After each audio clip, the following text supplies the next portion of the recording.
I will call the meeting of the POA Board of Directors for July 17th to order. I am Bob Brunetti, the president of the POA, and I'll be conducting this meeting. I will confirm that we have a quorum of the Board of Directors present. We have 6 directors present, and we have the 7th director is supposed to be on a Zoom call, so we have everybody in attendance. Before we get started with the agenda, there's a few announcements that I want to make. First of all, as you may have seen yesterday in the telegram, we have signed an agreement with AT&T to provide fiber services throughout the main part of the village with a revenue share where they'll be paying part of the revenue as the same as Spectrum pays to us. So that AT&T will be coming into the village and wiring the entire village, the main part of the village, for fiber services. They should be coming in August, or starting in August, and their projected build-out is through 2025. So at some point in the future, you will be contacted more than likely by AT&T, and it's up to you if you want to use them or stay with Spectrum or whoever else you have at this time. I also want to inform the homeowners that we have finally finalized the agreement with Selective Insurance over the Tanasi fire. We have, as of today, received the final amount of funds, and the lawsuit which we had to file against Selective to get the payment for the tear down of the old foundation has been completed or concluded and dismissed. The total amount we're going to receive, or as we have received as of today, is $4,672,185.09, and that includes the building. That includes the personal property, the dishes, the forks, the knives, the spoons, everything that was in the pro shop, everything. So we are finished with Selective, and now after we finish the tear down of the old foundation, we can get ready to start on the new Tanasi. Okay? The next thing is the PPP loan, or the Paycheck Protection Loan repayment. There's been a lot of, I guess, chatter would be the right word, on next door about the PPP loan and how it came about and how it happened. As I explained back in May, that back in 2000, April of 2000, we applied for the PPP loan based upon the recommendation of our lender and the lender's counsel, and that means the counsel for the bank, that we in fact would be eligible for that loan. We filled out an application. The application was granted. The money was received, $1,184,000. That was placed in a reserve account to be used in the event we to not lay off any employees, which was the purpose of those loans. In November of 2020, in accordance with the law or the rulings, we applied for a discharge of that loan, and it was granted. We never heard of another thing until November of 2023. In November of 2023, we received a letter from the Department of Justice indicating that we had obtained that loan and we were not eligible for that loan, that we were investigated for that loan, and that a lawsuit had actually been filed against the POA in the federal court in Knoxville under seal. Now, under seal means very simply that it's not open to the public. The only people that can see it are the directors of the corporation, the executive management of the corporation, and the corporation's attorney. So we were not allowed to say anything about that actual lawsuit. Now, that lawsuit was filed by a corporation out of New Jersey, known as a relator, or a fancy name for a whistleblower. Under the statute, the federal whistleblower statute, a third party, and this was a company out of New Jersey, who apparently went through every list of everybody who got these loans, and there were hundreds of POAs, HOAs, country clubs who applied for and got these loans, who it turns out were not eligible. We are a 501c4 corporation, we're a not-for-profit corporation, and under the regulations that were established, we were not eligible for that loan. Fortunately, we hadn't spent any of that money, so we had the money to pay back. Now, so upon receiving that letter and that notice, we turned it over to our attorney, Mr. Stevens, who is here, And for the record, Mr. Stevens was not involved at all back in 2020. It was the bank and the bank's counsel and an outside counsel for the bank that recommended to us that we apply for and receive this loan. Our attorney was not consulted at that time, but was not involved by that board. So Mr. Stevens did an investigation. He came back to us and said, yes, they're correct. You are not eligible for this loan. 501c4s were not eligible. 501c3s, nonprofits were. Public corporations that were for-profit corporations were, but for some reason, not-for-profits were not. So under the statute, we could have been liable for 3 times, if it's proven that we were defrauded or in some way defrauded the government, the penalty could be up to 3 times the amount of the loan, which in our case would have been $3.6 million plus. All right. Our defense basically was Mr. Stevens in his discussions with the federal government, with the attorneys for the federal government, said we acted in good faith at all time. We acted upon the bank's recommendation, et cetera. The federal government agreed with that after we showed them what we did and how we did it, and that they found that we had not in any way tried to defraud or tried to underhandedly get money from the federal government. I mean, when the federal government's giving you a loan at 1%, I mean, who's not going to turn it down? So we had to pay back the loan. We had to pay back the interest that was given away or not charged, and we had to pay a fee. Now, under the federal whistleblower statute, the fee to the whistleblower is anywhere from 10 to 15% of the amount recovered. So these companies that are doing that found this out and have sued all these POAs and HOAs around the country, are going to make a nice buck on this. The amount we had to pay was about 10%, $134,000, which got us up to the 1.3, is what we paid, 1.3 plus some change. So, but that case has been resolved. The case has been dismissed. Now, when I spoke to you back in May, I didn't talk about the lawsuit. Well, at the time, the lawsuit was still sealed. And I don't know about you, but I didn't want to appear in front of a federal judge somewhere and explain to him why I violated a court order in the federal court. So that's why I couldn't talk about the lawsuit back in May when I announced the settlement. But now the case has been settled. We've paid the money. The case has been dismissed, and it's over and done with at this point in time.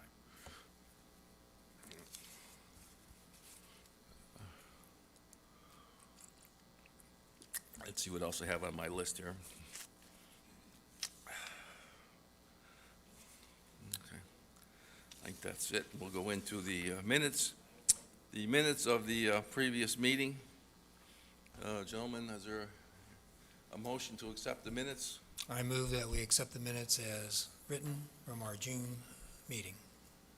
Okay, is there a second? Second. Motion is made by Mr. Inkrot, second by Mr. Braddock. Any corrections, additions, changes to the minutes? Hearing none, I'll try your minds. All in favor of the minutes being approved? Thank you. I believe Mr. Arguelles is now on Zoom, so we have a full. He did raise his hand. All right, minutes are approved 7-0. The next matter on the docket is the agenda. I'm used to saying docket. See you. Hey, Bob, before you move on, I had a question online. Sure.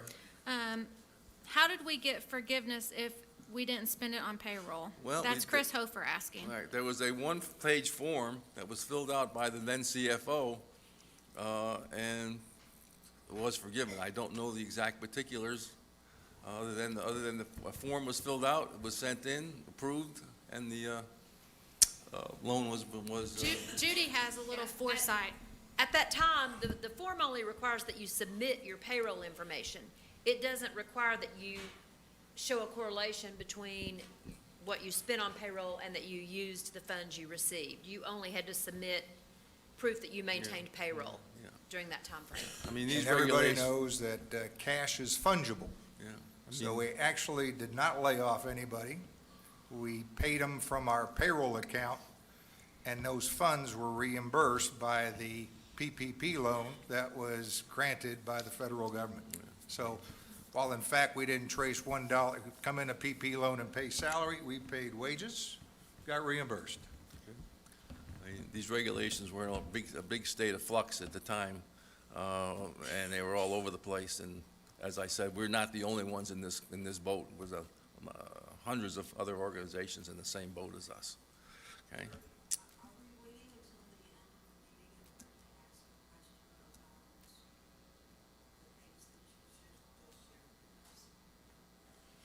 You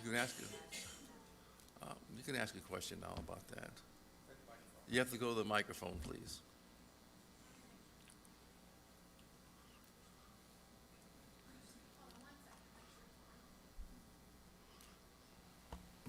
And then please state your name. Okay. My name's Linda Fall, and I'm a resident of Tellico Village.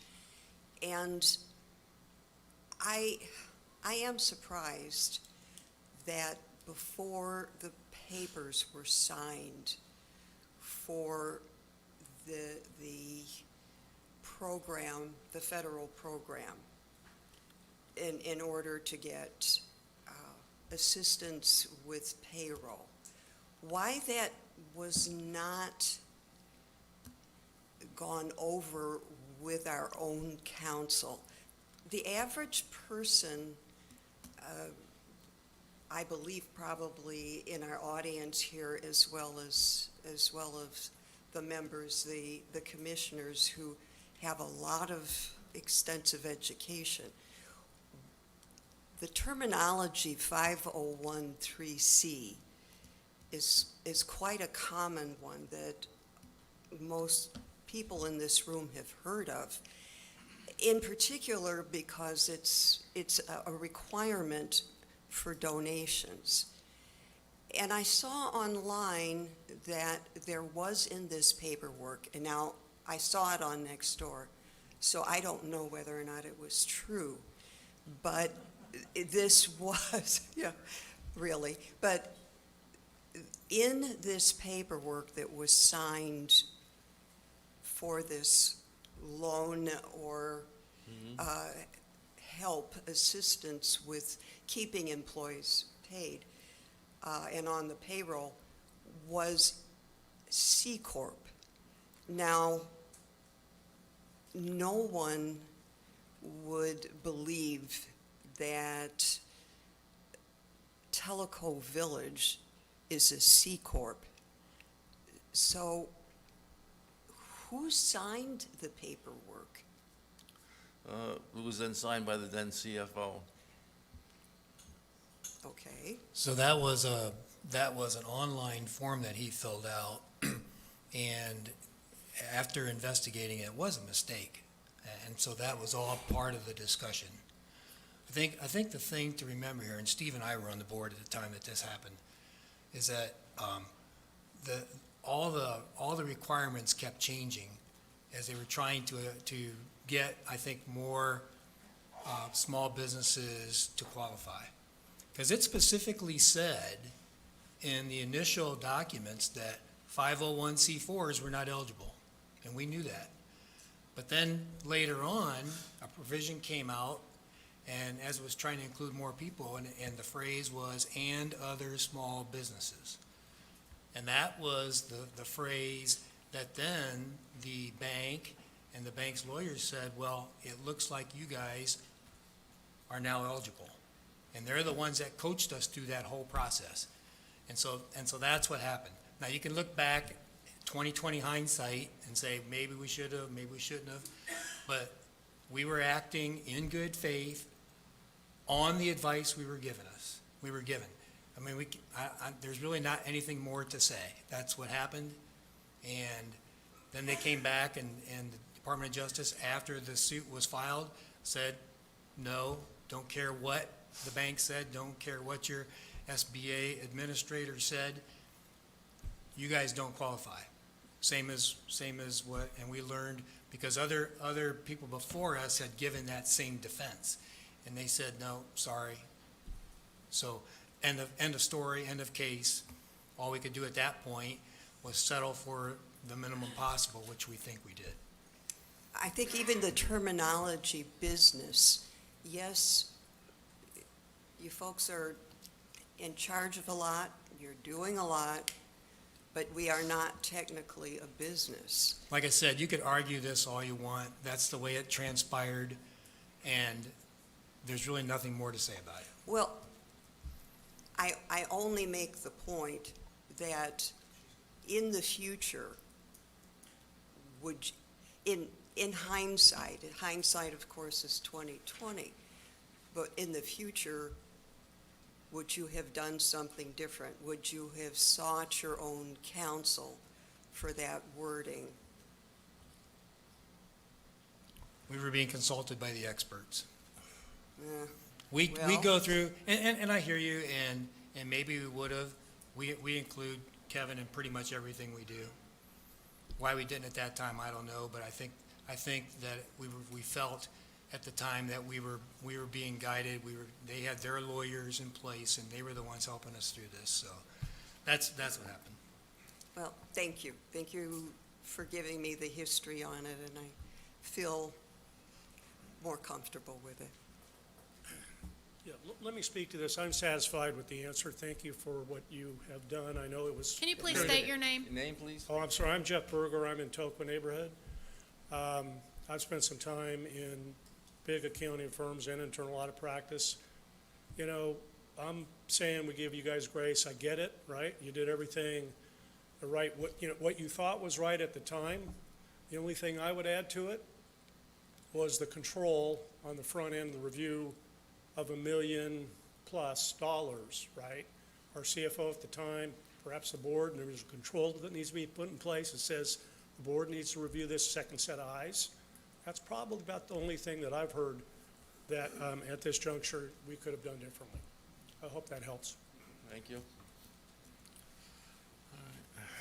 Very briefly, Bob, can you give us the name of the bank so I make sure I never do business with them? Well, it's the one we use all the time. It's right across right down the street, United Community Bank, which was one of the lenders. This program was administered by the SBA. Once Congress passed the act, the SBA took it over, and they're the ones Small Business Administration, who basically ran this program, and they recruited banks all over the country to be the conduits for this. And United Community Bank is the bank we use on a regular basis because it's right next to the office, basically, and they're the ones that were involved in this with us. So,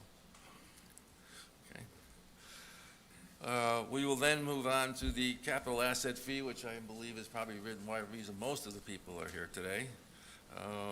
And we're going to discuss it and we're going to vote on it, okay? Before we get it, in order to get a discussion going, we're first going to discuss, we need a motion, a second, and then there'll be discussion by the board members, and then we'll be discussion or comments and discussion by the public, okay? Is there a motion concerning, this is based on, we've had the two town halls, the May Town Hall, where Matt Benoit, the Director of Public Works, introduced the 5 projects. We had the June Town Hall, where the Finance Advisory Committee indicated the way to pay for these programs and these projects.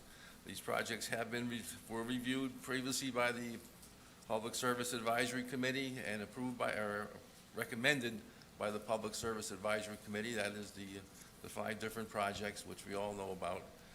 And so they've been recommended by the Public Service Advisory Committee, the Finance Committee's reviewed them, the Public Works has reviewed them, and we brought them to the public in those two town hall meetings. So I'll need a motion at this time to get this thing started. Bob, I would make a motion for the Telco Village Board of Directors to implement an $80 per month water and sewer infrastructure asset fee on all Telco Village Property Owner Association water and sewer accounts effective October 1st, 2024, for a period of 60 months. The water and sewer infrastructure asset fee collected proceeds are to be placed in a separate investment account or accounts and accounted for separately in the financial records of the TV POA. The water and sewer asset fee accounts are to solely fund TV POA water and sewer capital and major maintenance expenditures. In addition, a water and sewer asset fee shall be charged to post October 1st, 2024, newly connected POA water and sewer accounts on a cumulative basis equal to $80 per month times the number of months up to the month of connection from October 1st, 2024.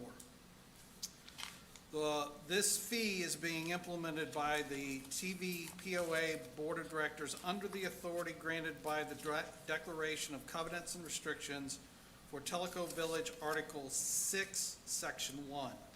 And as Bob indicated, this motion is based upon recommendations from both the Public Services Advisory Committee and the Finance Advisory Committee. The TV POA Board of Directors, working with the Finance Advisory Committee, will review the water and sewer infrastructure asset fee at least annually and may adjust the fee as appropriate. All right. Is there a second to the motion? I second it. Motion made by Mr. Braddock, seconded by Mr. Schneider. The chair will entertain comments by the board members at this time. Go ahead if you want to go first, Mike. So I guess I would just say, I look at this from the standpoint, I realize that the $80 a month is an impact on all residents, including all the board members. But the flip side is we're also charged with maintaining the asset values for all residents. We've definitely got some exposure in water and sewer. And I look at it from my vantage point, I'm trying to do the right thing on a long-term perspective. And that's why I support this fee going forward. There are a lot of things yet to be ironed out in terms of the projects. We are working with a lot of estimates right now. But we've got to start the process to have the funds to be able to do these projects when they are ready to go. And Matt discussed the projects in detail in his videos, and if you've not seen the videos out on YouTube, I would encourage you to go out and view those, because I think they are very helpful to understand both the problem and the solution set that's being looked at. And that's the extent of my comments, Bob. To follow up on that, you ever get to the point where you don't ask a question unless you want to know the answer? Well, we asked the question years ago. We needed a water and sewer study to see what's going on with our infrastructure, because we had no plan. And we got the answer. And the way the process works, at least for me, I'll let the other board members talk for themselves, but we have a Public Service Advisory Committee. It has professional engineers, it's got civil engineers, it's got electrical engineers, it's got construction engineers. They review and evaluate projects all the time. They have the chance to either recommend to the board we move forward, or they reject the plan. We have received from PSAC a recommendation that these 5 major projects that Mike referenced in the videos that Matt has produced, that need to be done over the next 3 to 4 to 5 years, to the tune of close to $35 million. That then gets kicked over from a process standpoint to our Finance Advisory Committee. And once again, the expertise of the property owners that are on that, I would match their credentials and expertise against anyone in this village.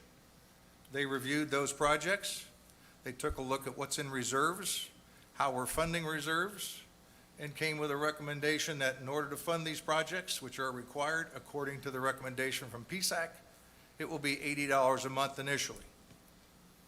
We have those 2 recommendations sitting in front of us. Now, from my position as a board member and fiduciary responsibilities for the long-term viability of this village and your property values, I have a choice to make. I can say, I don't want to spend that $80 and kick the can down the road and let somebody else handle it when I'm off the board. I have the other choice. I have a recommendation from PSAC, and I'm no engineer. And for me to reject this proposal says I know more than the PSAC does. For me to reject this proposal, I know more financially than the folks we've got on our FAC.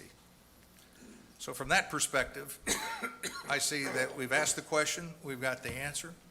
We've had our homeowners evaluated, they're on our advisory committees, I realize there are discrepancies of opinion based upon some of the feedback and chatter I've seen on Nextdoor. We're not done here. If there are experts out there that believe they have the answer, the solution to that, to get the answer fixed so I don't have to pay 80 and nobody has to pay 80, is they need to convince PSAC and FAC that they have a better solution. I would love a better solution. But the plain fact of the matter is, we don't have time to wait. We've got to start accumulating funds because the bill will start coming due next year, the year after, the year after. We've got to get started collecting the funds. So the start date for the fee would be October 1st, and I would urge those groups out there that think they have the best answer to this solution, convince PSAC, because I'll tell you today, unless somebody else has heard otherwise, not one member from PSAC has told me they're going to change their recommendation.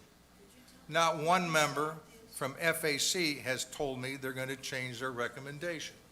So until such time as PSAC and FAC, if they ever going to change their recommendation, I have to support the $80 a month. Mr. Groman, Yeah, we also have to realize this system is 40 years old. There are a lot of key components here that have never been replaced or upgraded. And the other solutions I've seen don't address this.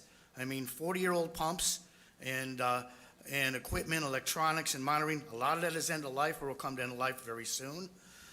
So we need, in addition, we have to think there's a potential for 1,000 new homes to be added here in the village and 200 in Kahidi.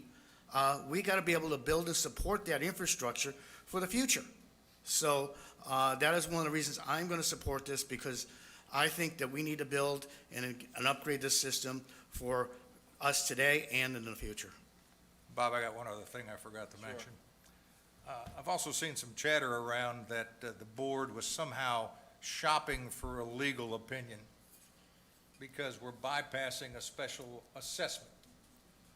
Well, the reason we went for a legal opinion is when you have a contract and us board members who were property owners are interpreting the language of our declaration, you want to make damn sure that you're interpreting it correctly. So what you do is you go out and ask a law firm to give you a legal opinion on your interpretation of the language. We went and got one. And it basically says, if you have water and sewer fees under Article 6, Section 1, that it becomes part of a direct charge. Bob, I would add, this does, by implementing this fee, if the board votes on this today and approves it, we are not approving all 5 of these projects to go forward. We have 3 steps with each project that will occur. First of all, we have to authorize a design to be done. Then, once we receive the design, and that goes back to PSAC and it goes back to FAC, comes back to the board, then the board has to authorize to go out for bids. Once that's done and it comes back, again, you do the review process to accept a final contract. So each of these 5 projects will have 3 points of review and approval by the board. And I think that's very important to understand, because things change. And it may be that a surprise will come up as part of that process. But we can't wait to have the financing, in my opinion.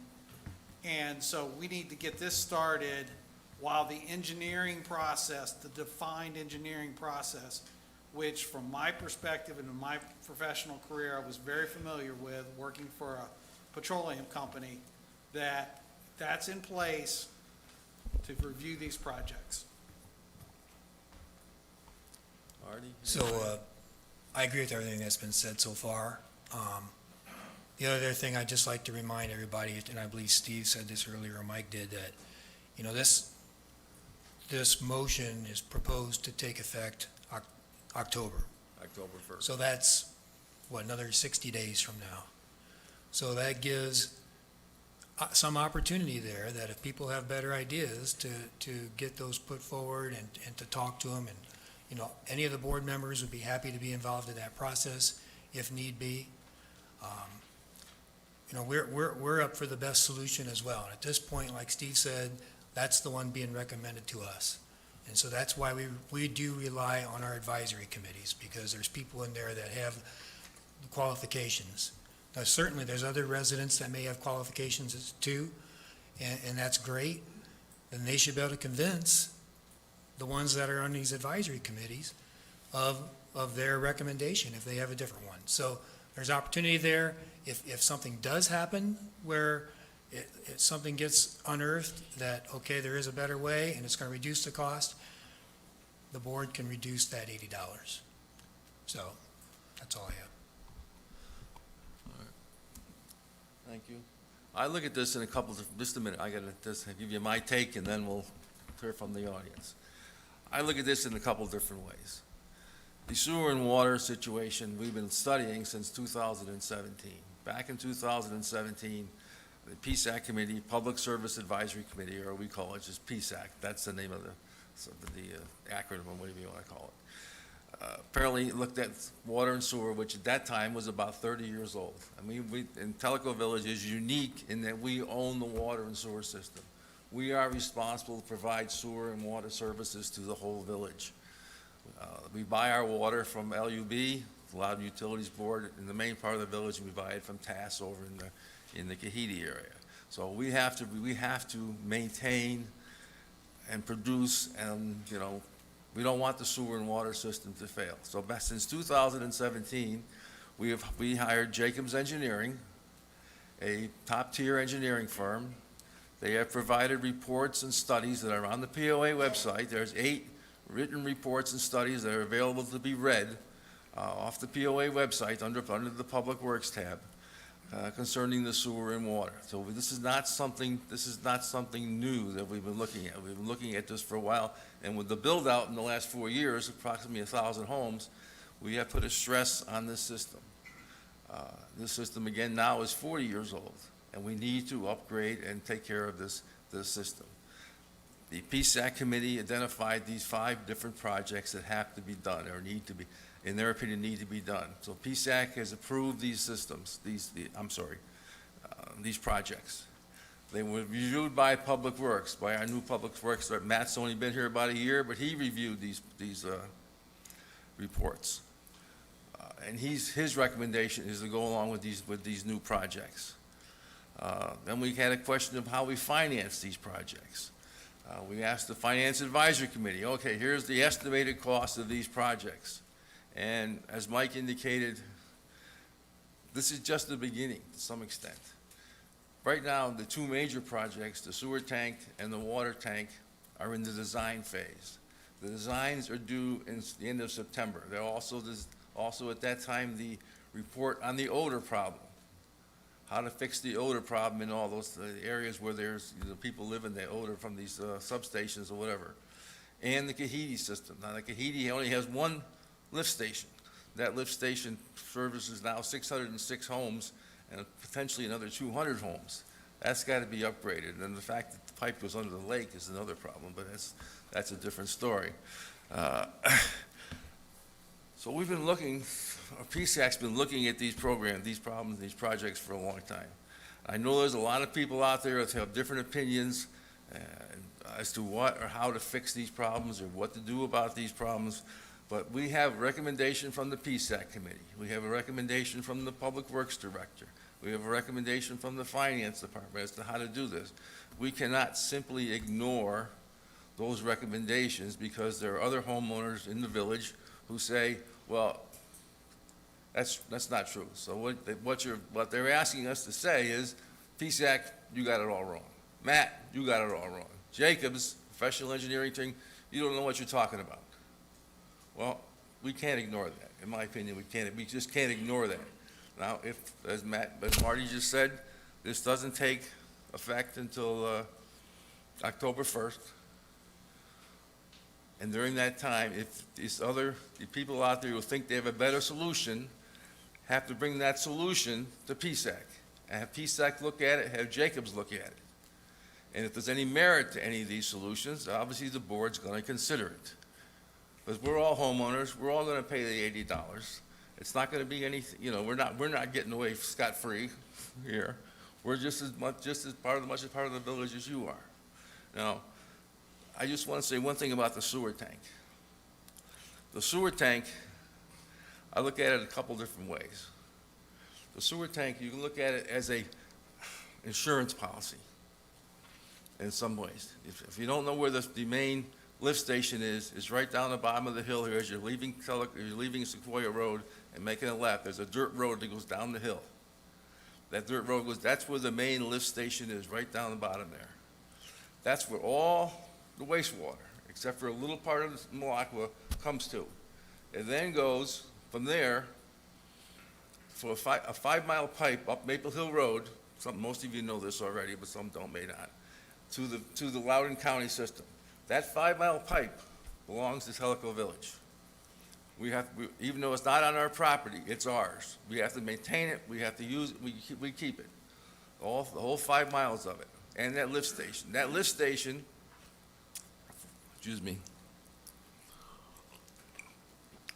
for whatever reason, is 100 yards from the lake, the main lift station. If in fact, forget about the I&I, we didn't have I&I. If a bearing burns out in that pump in the main lift station, if there's a break in that 5-mile pump and we can't pump it, everything goes out that pipe, what do? All sewage stops, or all wastewater stops until we either fix the pipe or fix the pump. So I look at it as an insurance policy, having that tank as an insurance policy against that situation where there'd be an overflow, and if it goes into the lake, God knows what would happen. You want to talk about lawsuits, if it ever happened, there'd be some. But so, even if you don't consider the I&I know it's an expensive insurance policy, I'll admit that, but I look at it in that way also, besides just taking care of the I&I situation. Okay? And as indicated, if somebody has a better solution, bring it to PSAC. Okay? All right, just a minute. I'm almost finished.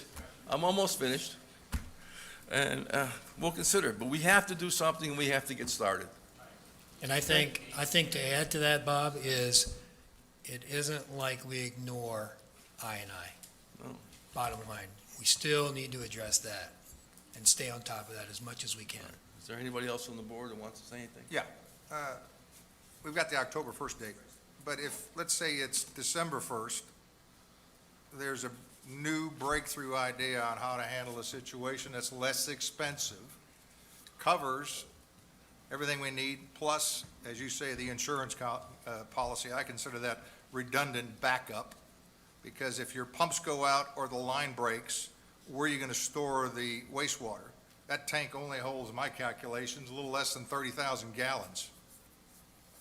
And if you go at a dry weather flow, it'll fill up in a couple hours. You got to have some kind of redundant backup. But getting back to the main point, if something comes through in January, a better idea, and PSAC and FAC come up with a change recommendation to lower the rate, by all means, we'll lower the rate. So it's not just an October 1st deadline. We're always looking for better ways to do things. All right. Yes, sir. Name, please? All right, my name is Ken Boleen, and I've got 2 name tags here. The first one says, Ken Boleen, Finance Advisory Committee. I was on the advisory committee for 8 years. Next one says, Ken Boleen, board member. I was on the board for 3 years, so I know a little bit about running this place. Now, I do not doubt that the water needs to be fixed in the sewer, and you got the right stuff from PSAC.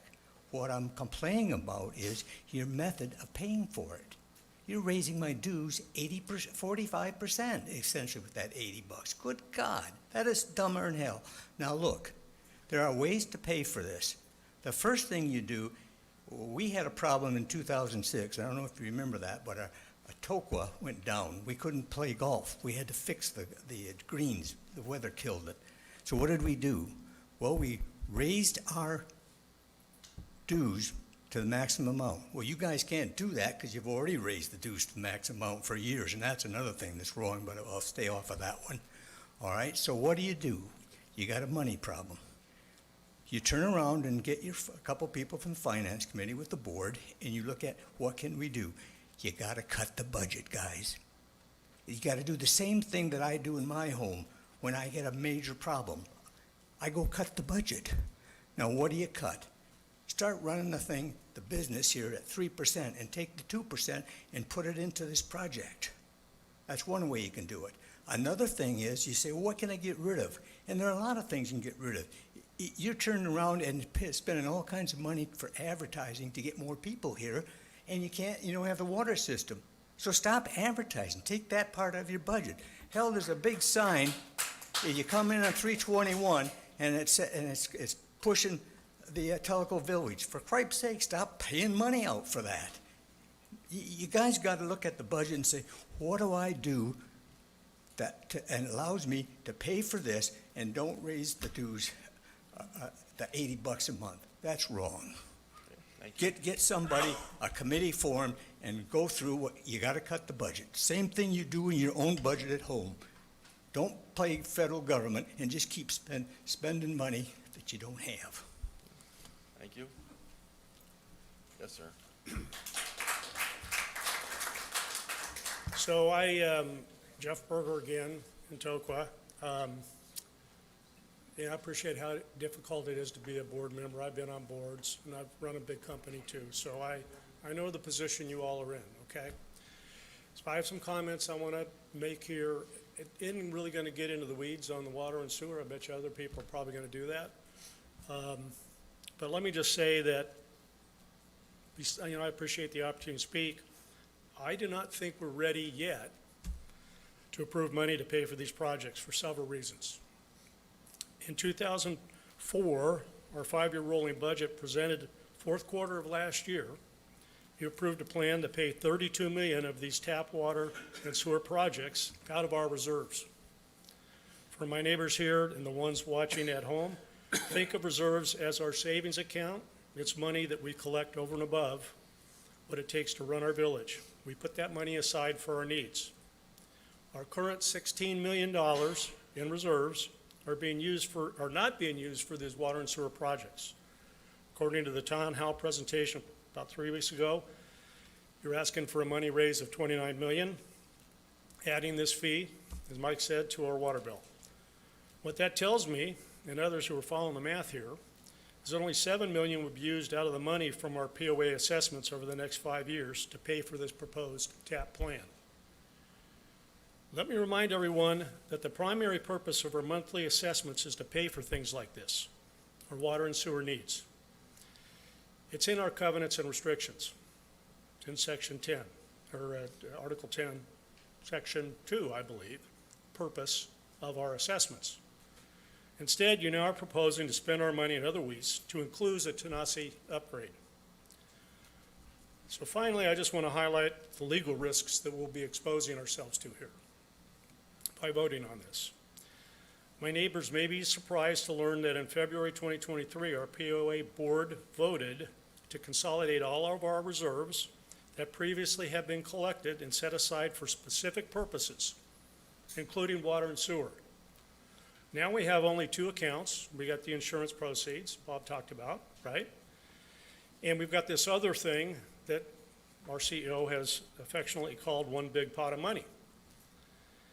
So I wrote to this board and I told them what the best practices were around this and why we needed to do this differently so that that the money that we collect is protected and used for its intended purposes.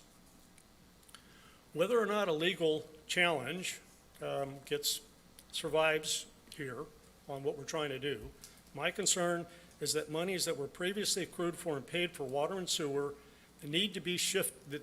They can't be shifted to other areas. We need to tell the village that that's not what's going on here. The TAP plan and the funding is the biggest thing that we've ever done in this village, and it warrants due care before proceeding. I'd like to see us take a step back, explain the massive changes in our financial plans, put a reserve policy in place to protect the claims of misallocation of funds, and get a second opinion on the legality of your proposed approach. Your law firm is not expert in this area, and the village needs to hear from a lawyer that deals exclusively with POA, HOA matters that have been raised here. Mr. President, at the end of this comment period, instead of asking for a vote on the TAP plan, I'm asking that you seek a motion to table this until such time these areas can be sufficiently addressed. Thank you. Thank you.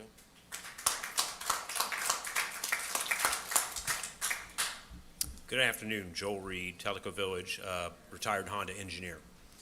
So I think I feel comfortable saying this. I think I'm confident that everybody in this room and downstairs and online want to fix the water sewer project, me included. However, disagree with the process and the solution because it doesn't address the root cause. So as engineers, and when it comes to engineer problem solving, there's 7 steps, always has been, and I can't ever see it going away. Those steps are: step 1, identify the problem.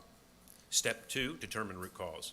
Step 3, brainstorm countermeasures. Step 4, rank the countermeasures. Step 5, select a countermeasure. Step 6, implement the countermeasures. Step 7, follow up to ensure the countermeasures are correct.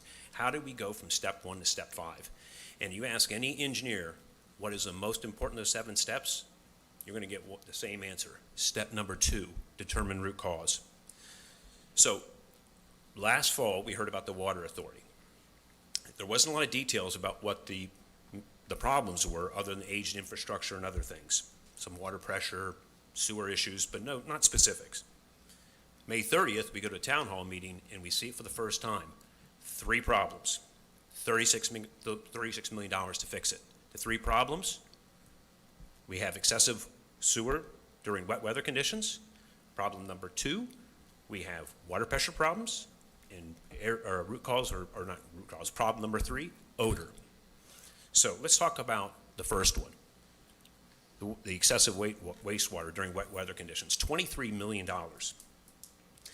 We all know that we hear the problem is that during wet weather, the wastewater increases by almost 5 times. We go from 260 gallons per minute to 1,250, okay? We all know that rainwater is not supposed to be in our sewage system. We've isolated the problem between the house and the tank. However, during the last 6 months, from January through July 1st, how many homes did we go and look at to determine root cause for I-9? 0. So I got a call from a homeowner, it's only 2 years old, says, my sewer alarm's going off twice.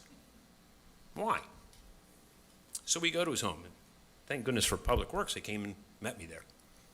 Open it up, he's got a fiberglass tank, a rough hole cut in it, the pipe's got a big sieve area around it that leaks like a sieve when we put water around it. So there's a I&I problem for a tank that was put in for a house that's only 2 years old. So 2 guys from Public Works came out and fixed it in about an hour. Not very invasive either. There's been a lot of what I consider fear-mongering, showing pictures of swimming pools and threatening of EPA fines. Is there a possibility of EPA fine if we know we have an I&I problem, but we continue to allow 400 or 380% more wastewater to go in there and didn't do anything about fixing the root cause? We need to look into that. So I would ask if we delay the vote. We only have known about this for about a month, and in this month time, I've talked to a lot of really intelligent people that have a lot of experience in this area, and they're going to come up and talk as well. They're going to talk in more detail about wastewater. They're going to talk about the fresh water and the pressure, so I'm not going to bore us with that. But I do want to touch on one thing, and that is, I hear you say that we have time to convince PSAC. So when we got the information on May 30th at the town hall, the $36 million in the 5 projects and the 3 problems, Gary Zika came and said, went to the PSAC meeting, the next one in June, says, I got a question. He said, nope, you got to submit it in writing a week in advance so we can review it. June 23rd, he sent 14 questions. July 1st, which is over a week in advance from July 1st, I go to the PSAC meeting as well. So you're saying, Marty, I agree, they should be listening. What did they say? When we got to the end of the meeting, he said, okay, now about the 14 questions, you know what the answer was? Bob, what did we say? Mr. Hopper said he wasn't going to answer the questions because Matt was meeting with Mr. Zika to go over the questions. That was not, That's what I recall. Well, okay. That meeting that Matt, Gary and I were scheduled for July 5th Had nothing to do with those 14 questions. It was only to review the results of the home test that we did for I&I and the test that Matt was going to do for I&I. And if you ask Gary, he didn't get answers to those questions. Matt helped him on a couple, but that was not the purpose and that was not what we were doing. He was told, I'm not answering your questions, I'll be specific, because I know you were there and so were you, Chet. The answer was, we're not answering these questions. We've done our due diligence. It's now up to Matt and Chet to make the decision. And then Chet went ahead and said, no, you know, it's really the board members' decision to make. So I hear what you're saying. We got to convince PSAC, but how do you convince PSAC when they won't even take the questions? So at the end of it, I'm going to say this like I always have. I'm here to help. I will volunteer any action groups you put together to go through and help and find this I&I. I'll go look at homes for gutters and whether or not they're draining into the tanks. I'll go help look for tanks to make sure the tops are the right height. If there's any potential issues in the tanks, I'll do whatever it takes. And I don't think I'm alone in it. I think you have a whole militia of people that will come out and help. And this could be a really great thing for this community too, by the way. You see people saying, hey, wow, they really are listening and they really are asking for our help and they're listening and they're going to do something about it. And by the way, these countermeasures we're looking at, the one that we just did, as small as it may be, it won't take that many to make a difference. And it will happen a lot faster than 2027 and 2028, which of these projects will take to come online. How would you like having some of this done, most of this done before the year's over? How cool is that? Okay, thank you for your time.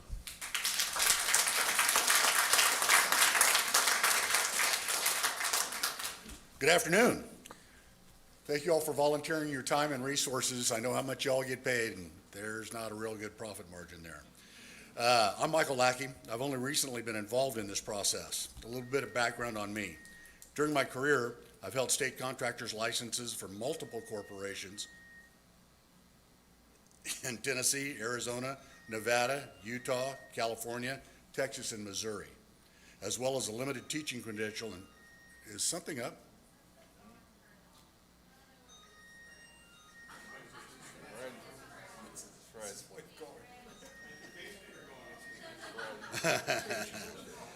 Somebody check him for an AED. He might need that to get going again. As well as Texas and Missouri. As well as a limited teaching credential in pipe fitting. In reading and reviewing the Jacobs report dated 1/21/22, I have several unanswered questions that Jacobs needs to answer. The first one is how to shut that damn thing off. The report indicates that we need, and the board has included, a 1 million gallon elevated storage tank to alleviate a water pressure supply issue. However, this tank was supplied on grade by Loudoun Utilities Board in late 2022, mere months after the report, and sits at the required elevation to supply the village. Yet it is still included as an almost $9 million line item to the board's proposal. Why are we requesting $9 million for a tank that's already been installed by LUB for the sole purpose of serving the village? The tank's located at 1588 Watt Cemetery Road. Several references have been made to various videos that at peak water usage, the village requires over 5 million gallons per day, or the equivalent of 208,000 gallons per hour. In reviewing the Jacobs report, we're currently provided a minimum 190,000 gallons per hour from 4 sources from LUB. See page 5 of the Jacobs report. However, the report fails to acknowledge the 12-inch main from TAS that is situated at 72 and 444 and is capable of providing an additional 120,000 gallons per hour, far exceeding the village demand. The calculation from Jacobs also excludes the contribution of the 500,000 gallon surge tank that we've already installed. In addition, Jacobs' calculations were based on a complete build-out by 2035. The peak month sold, according to the report, indicates 1.06 to 2.2 million gallons per day with a peak factor of 2 for the village.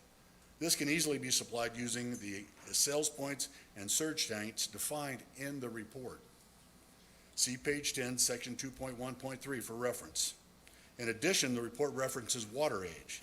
This is important to help determine the water quality and storage. As such, according to Jacobs' report, the water industry database indicates an average system retention time of 1.3 days and an average maximum from over 800 different U.S. utilities of 3 days. See page 21 of the report. When you refer to page 23, figure 4.6 of the report, the average age of the water in the 500,000 gallon Chota tank that we have is 350 hours or over 14 days. Is this water still safe after this elapsed time? I don't know. Are we making efforts to maintain its purity? I don't know. However, this indicates to me that we're not using the water as intended, or the tank is not necessary at all. So why would we add another 1 million gallons of storage at a cost of approximately $9 million when we're not even utilizing the 500,000 gallon tank that we already have? This data is all in Jacob's report that they put out. I came to a different conclusion. I read their report. I would ask that you guys review it, and I'll sit down with anybody who wants to go over it. I'll point it out. I got it right there. But there's some questions in that report that need to be answered before we go out and spend $9 million on a water tank. Thank you.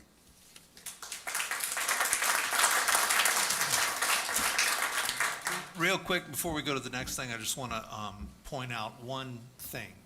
Task will not sell us the amount of volume that that pipe is able to produce for us. You're correct in its size and the volume and its potential. They will not sell us that water because they don't have the ability to sustain that. We have a very, very specific window of water we can buy from them. So all the rest of it I'm not arguing with because I wouldn't know. But that I see our contract and I know exactly what we can and cannot do, and they will not sell us more. We can take more from them, no doubt, but they won't sell us anymore. Are we taking any at all? Oh, yeah. Because it's not addressed in the report from Jacobs. Well, that part I don't know that I can argue with you one way or the other. I do know that we buy it from them all the time. Page 5 of the report does not identify any water from TAS at all. Okay. But that's the answer to your question in terms of the value, of volume.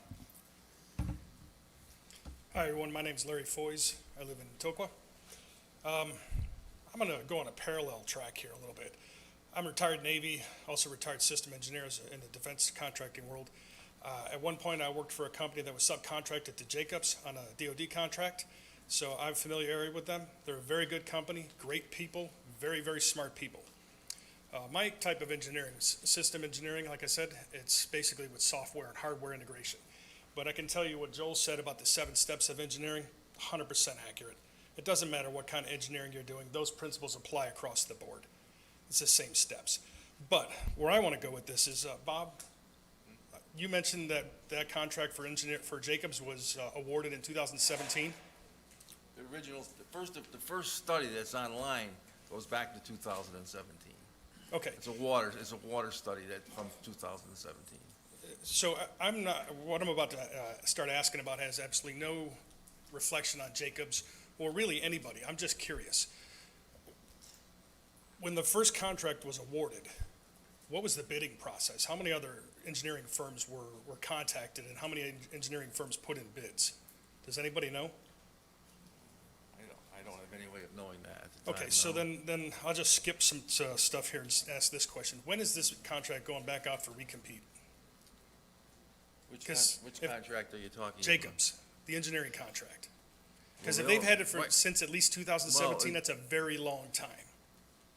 Well, we've had several contracts with them for various different projects. The only one that's outstanding, the ones that are outstanding right now are the design engineering for the water tank and the sewer tank, the study on the odor control question, and the Kahidi upgrade system. Those 4 contracts are I hear in what you're place. saying. That's not what I'm asking. I'm asking about the engineering firms. Do we have other engineering firms that provide work to the village, or is it just Jacobs? It's just Jacobs. That's where I'm going with this. If Jacobs has been on task, on contract, being paid by us since at least 2017, I'm wondering when the recompete comes up, because that's a long time. Like I said, for one engineering company to have a sole source contract, because I don't know what it's like in the housing community stuff and water and sewer stuff, but from the Department of Defense side, when you have a contract that's sole source that long, bad things start to happen. Illegal things start to happen. And I'm not accusing anybody. I'm just saying that things just start to go a little bit sideways when people get comfortable and knowing that they have an open-ended contract for the next 30 years. So that's why I'm wondering when we're going to put that contract out for recompete.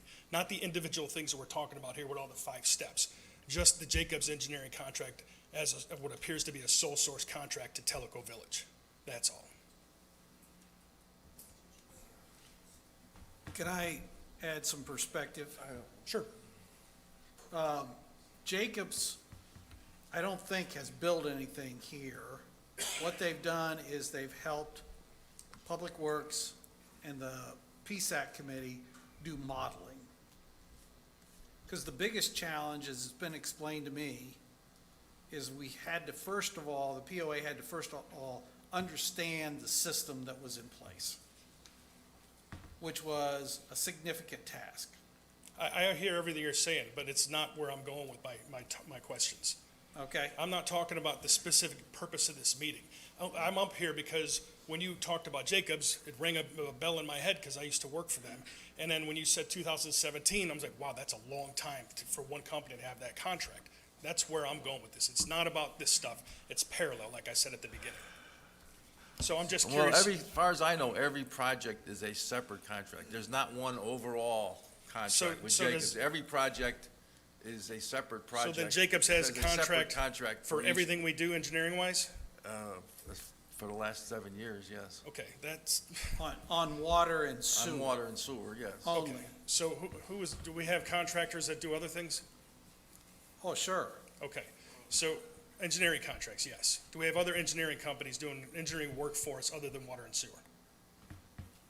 I have to, is anybody from the PSAC committee here to answer that question? I know that I think Matt just walked out the door. I know that we use other engineering committees or other engineering folks to look at processes that we've done with our roads. I know that we're using a different engineering committee to look at Tanasi and the rebuild on that. We've talked to, Are they under contract, or are these just one-off things? usually just one-off things because we don't have a Right. lot of them. So water and sewer is a sole source contract to Jacobs, is what I'm hearing. That's my understanding, yeah. No? He says no. It's multiple different contracts based on individual contracts. There's no blanket contract. So, but multiple different, are they all multiple different contracts for water and sewer? Are they all multiple contracts for just water and sewer topics? Okay, so they own all of the engineering work for water and sewer for the village for at least the last, 7 years? At least. That's where I'm going with this. I don't understand why this is confusing to anybody. Well, You give it that for much myself, power I and can say authority to that one they have been since I've engineering been firm, you're creating problems for ourselves, potentially. And like somebody behind me just said, do we have a backup engineering firm? I can't I answer mean, that question. I don't know. if God forbid, my doctor told me tomorrow I had cancer, I'd want a second opinion. Sure. I'm sorry, just the way I'm thinking. That's all I got, thanks. So, may I ask you this question, and this is in direct response to what you're saying, and it's sincere. I'm not, please don't take me as being sarcastic, because I'm not. The people we have on PSAC are those set of eyes that are engineers, that are or were licensed engineers, and their task is to argue with them. And I can tell you that what we're presenting now was not the original ideas Jacobs came up with in the first place. I hear what you're saying, but again, it's got nothing to do with the point of my question. I'm not doubting the Oh, no, PSAC I committee get, or but any of that I guess stuff. what I'm asking you is there is a second group, and that group is PSAC. Now, is there a second group that we go out that we pay? We could use PSAC all we want, that's great, because it's free. I love that idea. And if we can do that without Jacobs Engineering, then let's do it. That's what my point is, are we spending money wisely? I don't know what the contracts cost. I have no idea what that costs. Sure. And I'm sure that's probably not information I can just easily get either, nor do I really care. It's the point that if we're gonna do this, we should do it right. You should put this out for bids, accept bids back, evaluate them, just like we did with the Tanasi rebuild. Sure. That's how every contract should go. And you can take all the water and sewers and make them one contract. There's nothing wrong with that. I'm just saying we need some competition here. I don't know what they're charging us. Sure. So we have used other engineers, I'm being told. Now, the reason I'm saying this, and you'll have to forgive me, I'm just being honest. Yeah, I've only yeah. been here 2.5 years, so I've been anything here I too, say- so I get you. Yeah, I'm saying what I'm hearing, but we have used other engineers, and we've gone back to Jacobs because we've used those engineers and did not get the results that we were hoping for in terms of quality. So that's, anecdotally, that's what we've done. Were those other things for water and sewer? Yes. Okay. So then you just got to my next question. Another reason to have somebody other than Jacobs is for different opinions on how to approach problem solving. Sure. All right, thanks. Thank you. Hello, my name's Mark Stickle. I am a mechanical engineer by training. I worked my entire career in the commercial nuclear power industry, so that's just for a sense of, those of you who've been in that business, you understand it, it's all about safety and engineering. But probably more importantly, for the past 2 years before I moved to Tellico Village, I was on a City of Pittsburgh, a local communities sewer authority board, and ironically, we had the exact same issue that we have here. Now, I think I stood up here and spoke to you, I know I did, spoke to you guys about 6 months ago. So I'm trying to get involved and understand, the problem. Now, first I'm gonna say, I applaud the board, I appreciate everything that you guys do. This is not an easy problem to solve, there's no doubt about it. So I wanted to focus more for a moment on the INI, because when I say that's the exact issue that we had, that's exactly what we did. And I'm just here to say that the INI problems are solvable. And Bob, I know you talked the other day about, the roof drains and things like that. It might or might not. It's just one piece of a larger puzzle, but they're not totally that complicated that it can't be fixed. So my initial thought was, my plea was, hey, can we put this on hold? There's a lot of people here in the village that are willing to volunteer their time, me included, and go out and do some investigation to try to see what's what. Even if you look at Matt's presentation and you take the numbers and the flows, even if we found and reduced 30%, 40%, we would be back well under the limits for pumping out, and in my mind, reduce the need for the tank, right? Now, you just mentioned a little bit ago that there's more to the calculus of the tank, right? It's not just that, it's concern about brakes and things like that. But there's so much emotion around the village that, $80 a month is a lot for some people. Others, they won't care a bit. And I totally get it with maintaining property values and the bigger picture. But when we went to the POA, the advisory board meeting the other day, they definitely told us, we're not taking questions on this anymore. So they're, against what you're saying, there doesn't appear to be a welcoming, open, for the expertise that perhaps does exist.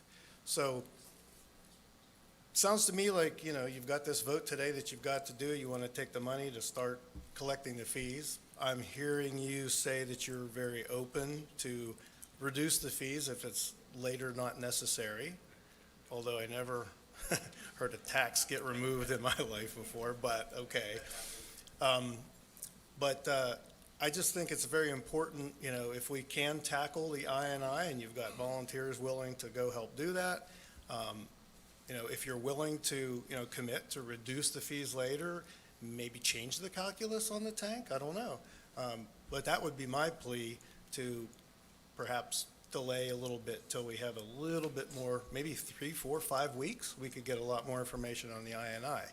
You've got to decide whether the tank and that backup insurance plan that you talked about is enough to change the calculus if we were to get a significant improvement on the INI program. Thank you. Okay. Thank you.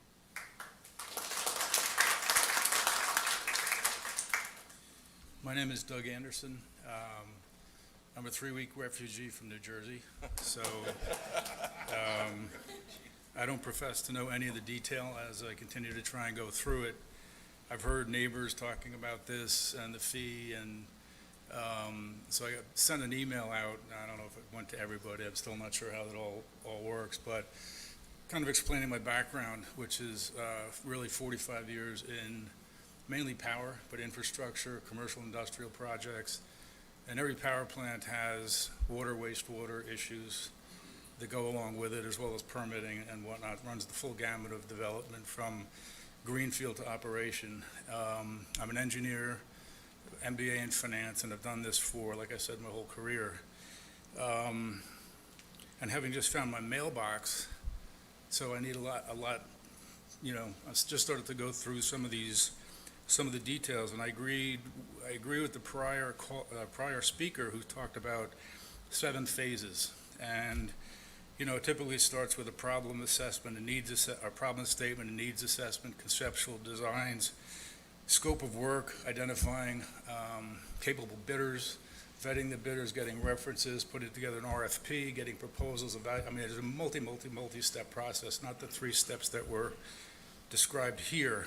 I know Jacobs, I'm not sure, I've used Burns and McDonnell, I've used Power Engineers, I've used Bechtel, a lot of other top-quality engineering firms that can do this stuff.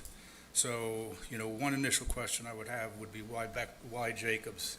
And somebody brought up the issue, is it a blanket contract, or do you guys go out and bid for every new project with a select group of qualified engineering firms? So that's just kind of a statement. The other question I had is financing alternatives, and maybe being the C4 precludes going after some of these, but the current administration touts all the infrastructure spending that it's providing. Have federal grants been pursued to finance whatever the capital cost ends up being? Number one, and number two, have you looked at project financing, which is not credit or collateral lending, it's cash flow lending based on, ongoing revenues that these projects would generate. So it's a non-recourse financing that almost every power plant these days is financed that way. So it's a separate special purpose entity that owns the asset, and it's financed with recourse to that project only. And that's it. And they're typically, depending upon debt equity ratios and cash flows, they can be 80-20 debt equity types of structure. So that was one question as to what types of financing vehicles have been looked at. And my last question, as I said, I'm still trying to get my hands on going through a lot of the background information that's on the websites. This goes back to that PPP loan and whatever amount was payable to this whistleblower. Was there any directors and officers, D&O insurance, or recourse to the lawyer or any other insurance policies that could have been drawn on to pay this whistleblower rather than taking out of some other general fund, or I just don't know. No, there weren't any other claims made against any other third parties arising out of this. The whistleblower compensation was in the nature of $135,000, which was paid by the POA. But frankly, some of that was offset by the interest that the POA actually earned in the 4 years that they had the funds. But if this payment to the whistleblower was based on maybe some inappropriate action taken by an officer, typically a D&O policy, unless it's willful, would cover something like that. Potentially, but the cost of litigating would probably exceed the net recovery if you're going after a collection of $130,000. Okay, just curious. Sure. Okay, thanks, folks. Doug, to answer a couple of your questions, we have reviewed from a financing perspective. The POA as a 501c4 right, cannot pledge assets. Okay. It also cannot pledge a revenue stream. Okay. So the only way that the POA can get a loan is it's a signature loan, sort of out of the goodness of the heart of the lender. Okay. And so it's questionable. I'm not saying it's impossible, but it's questionable. You can't take it to the bank, no pun intended, that you're going to be able to get a loan. And so the planning that was done by the FAC, the Finance Advisory Committee, was based on the assumption, conservative, I'll admit that right up front, that there were not going to be any additional loans taken out. Now, maybe that can be revisited. Maybe we come across a lender that's able to help us. And the POA does have loans outstanding currently with one lending institution. But when you're talking projects of this magnitude and the time frame that we were looking at, that's why the Finance Advisory Committee came with the recommendation they did, and why we as a POA cannot count on financing from a lending institution. What type of a legal entity is the POA, if you don't mind me asking? 501c4. So it's a corporation? Nonprofit corporation.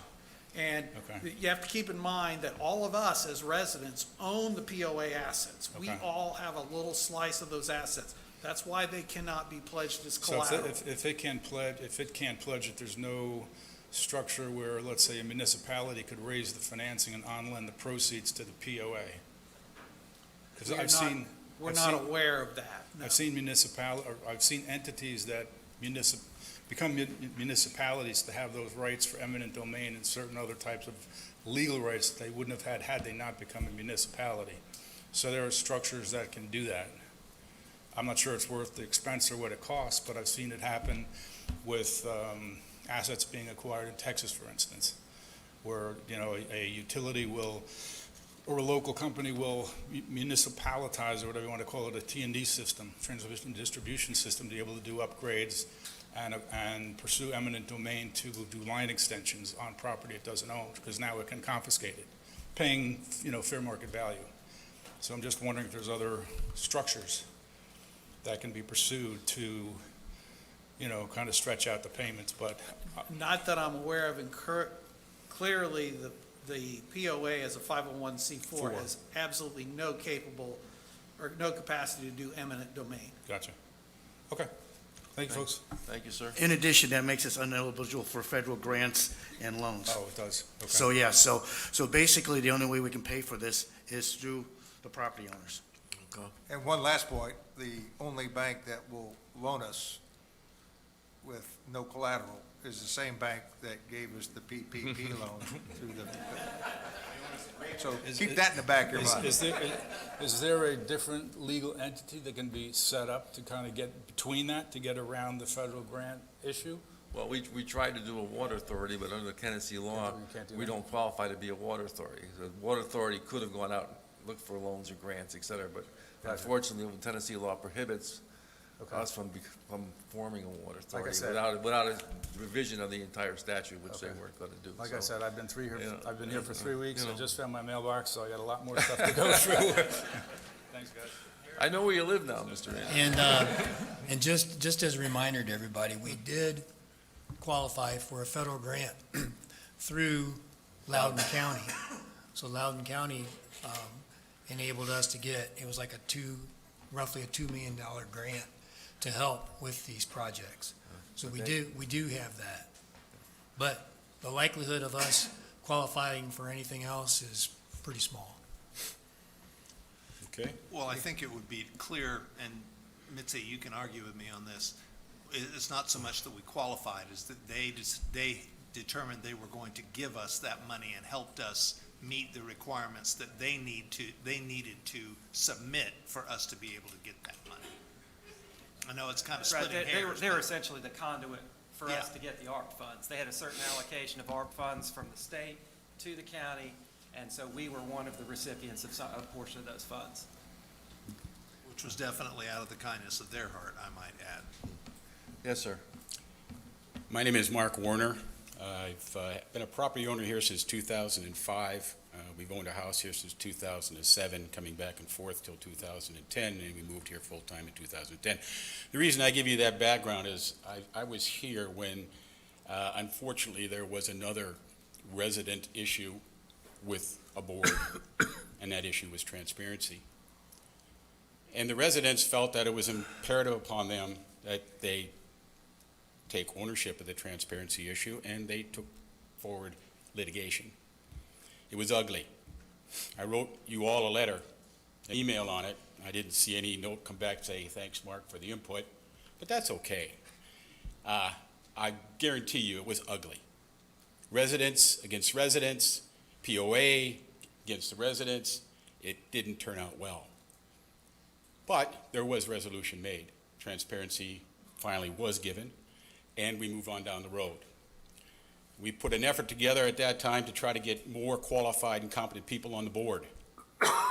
And I think we've accomplished that. I think this board is highly qualified. I think you're very competent. I know some of you personally. And so I know where you come from and your backgrounds, and I'm very impressed with the ability you have. My one problem with it is that you don't listen very well. Let me share a story with you. Maybe we'll put a little humor in this so we can all have a chuckle.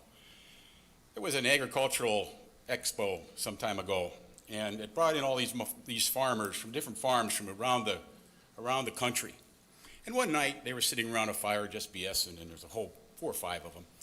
And there was one guy sitting there with his big Texas hat on, his belt buckle, real big, gold shining on the fire. It was wonderful. And then a little guy from Pennsylvania, a hard scrabble farmer, had his blue jeans on, the bib overalls. He had his straw hat, which was torn. He had his handkerchief hanging out of his back pocket. And they started talking. And the Texas farmer said, I can get in my truck and I can drive north at 40 miles an hour. I can get out at noon and I can have a sandwich. I can get back in my truck and I can drive 40 miles an hour again going north, and I can get out and I can have dinner. He said, I can get back in my truck and I can drive north again 40 miles an hour till dusk. And the little guy from Pennsylvania looks at him and said, yeah, I had a truck like that once too. Get it? The Texas, I hope you guys got it, because you only look like, is this on? Hello? That's a problem. I don't think you all listen very well. I listened, Bob, to your recap of everything after the discussion here, and you missed the point entirely. At least I think you did. I don't think anybody in this room or anybody listening downstairs, by the way, you lose the impact of the importance of this meeting by having people downstairs. When we did the gun deal, they were all in here, and it was a crazy place. Wasn't it, Marty? It was nuts. I mean, this whole place was jammed full of people. And you got the message. Pardon me? They were downstairs. Yeah, they just all couldn't get up here. They were on the steps. We had to, if you recall, Mark, we had to ask people to leave this room because of fire code. Yes, I know. And that was another problem. But Yes, anyway, I remember that. And they really listened, didn't they? They cleared out pretty fast. Yeah. Yeah, they have a listening problem too. But my issue here is that I don't think y'all are listening here. We all know that we got a problem. We got a water problem, all right? And we know it's been here a long, long time. It was here in 2007 when I moved here. And here's poor Doug. I was going to welcome Doug to Teleco. He's been here 3 weeks. Isn't that a great welcome? Hey, by the way, your water system sucks. And we still have a water problem. And I admire you guys for biting into that bun because it has to be solved. But I don't think you're going at it in the right way. I think your processes are not very robust. And I'm going to, 2 things on that. One, I agree with Joel on the I&I. I'm not an engineer, but I spent 31 years with Caterpillar. I spent half of that in factories sitting next to engineers. That's probably why I have gray hair. And I understand what root cause is. When a machine goes down, we can't look at Band-Aiding it. We're not going to spend, if I walked into my board of directors at CAT and said, fellas, we're going to spend $36 million for this plan. Oh, and by the way, this is the problem, and this plan doesn't fix that problem. What the hell you think they'd do to me? They'd ask me to leave the room if they didn't fire me on the spot. You got an inclusion problem. You've done nothing in 6 months. According to Joel, you haven't even looked at anything. This has been the one tack you've been on. If you ever heard anything called concurrent sections, concurrent capability to look at something concurrently with one another rather than sequentially, that's how you solve a problem fast. You're not doing that. You're not solving the I&I by going out and doing some of the tests and using the people and the resources of this residence, this Teleco village to help. You're not doing that. So you're not listening. You need to listen better. And if you listen better, you'll have more help. And if you get more help, you'll have less work on your hands, and you'll have less people irritated about the things you're doing. Second point, this is a fee, right, Mike? And if I heard correctly, you said this fee could be revisited on an annual basis and adjusted? Did you not say that, or did I just hear something No, that's the motion. That's the motion. That's the motion. So $80 could become $100, could become $120, could become $150. And still, we hadn't solved the I&I problem. So yes, I am a little bit irritated because that, my friends, is not managing the business properly. And if I was the board and the CEO, I would ask you for resignations. And I don't have a problem with that because I think it could refill the business. Those seats could be refilled. I give you credit for taking this on, but I don't give you credit for the way you are handling this problem and the processes you're going through. You do not have robust processes. Jeff got up here and told you financial processes are weak. They are. They need to be looked at and they need to be fixed so we don't run into this problem anymore. I'd like to know where the $32 million went that were in the reserve account. Now all of a sudden we have $7 million. Finally, when you manage a budget or a business, and I've done that, I managed a $350 million business for Caterpillar. We didn't make any money in 15 years. I took the business on, and in 2 years, we made 5%. Doesn't sound like a lot, but we lost $32 million over those 15 years. You know what we did? We changed processes. We made them robust so people had to follow them. You aren't doing that. You do not have robust processes. You need to have them on the financial side, and you need to have them on the implementation side, and you need to have them on the project management side. And you don't have any of those. So what you're doing is you're throwing darts at a target. I get it. This target in front of you right now is a tower that we got to put a whole pile of black water in because LUB can't handle our flow. LUB can't handle it. I've been here, as I said, since 2007, and they've done nothing until recently to increase their capacity. Nothing. And they knew there was growth in this area, but they did nothing. So they're putting the bill on us. $80 isn't going to break my bank. For a lot of us, $80 is beer money. For probably 20% of the population in this Tellico village, $80 isn't beer money. It makes a difference between whether they're going to get their medication today or whether they're going to put food on the table. You ought to think of that. And you ought to think of other ways that are maybe more creative in financing this thing. All I hear about is, well, the bank won't do this. Yeah, go to the community bank. They owe us. That's right. That'd be my first knock. Hey, guys, you screwed us once. Now you're going to have to help us. Is that where we do all our banking? Then we must have some leverage there, don't we? You ever hear of leveraging your assets? That's how you do it, chat. You walk in the door and say, hi, fellas. Here I am. I'm this big of an account. And guess what? I need some help. What are you going to do for me? We don't need 36 million, but maybe they can give us 15. Maybe they can give us 10. But if you don't ask, the answer is always no.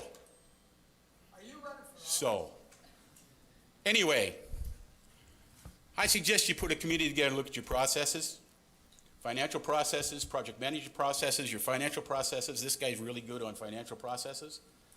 I know there's a whole lot of people in here that have been in project management, and so they can help you there too. And consequently, you won't have these issues. You'll have all the answers, at least most of them. I also suggest you follow Joel's recommendation here, and that you start looking at where this I&I is coming from. You want me to spend my money, you want to spend 36 million of our money, and you want to tell me you're not fixing the problem, you're not even working on it? Shame on you.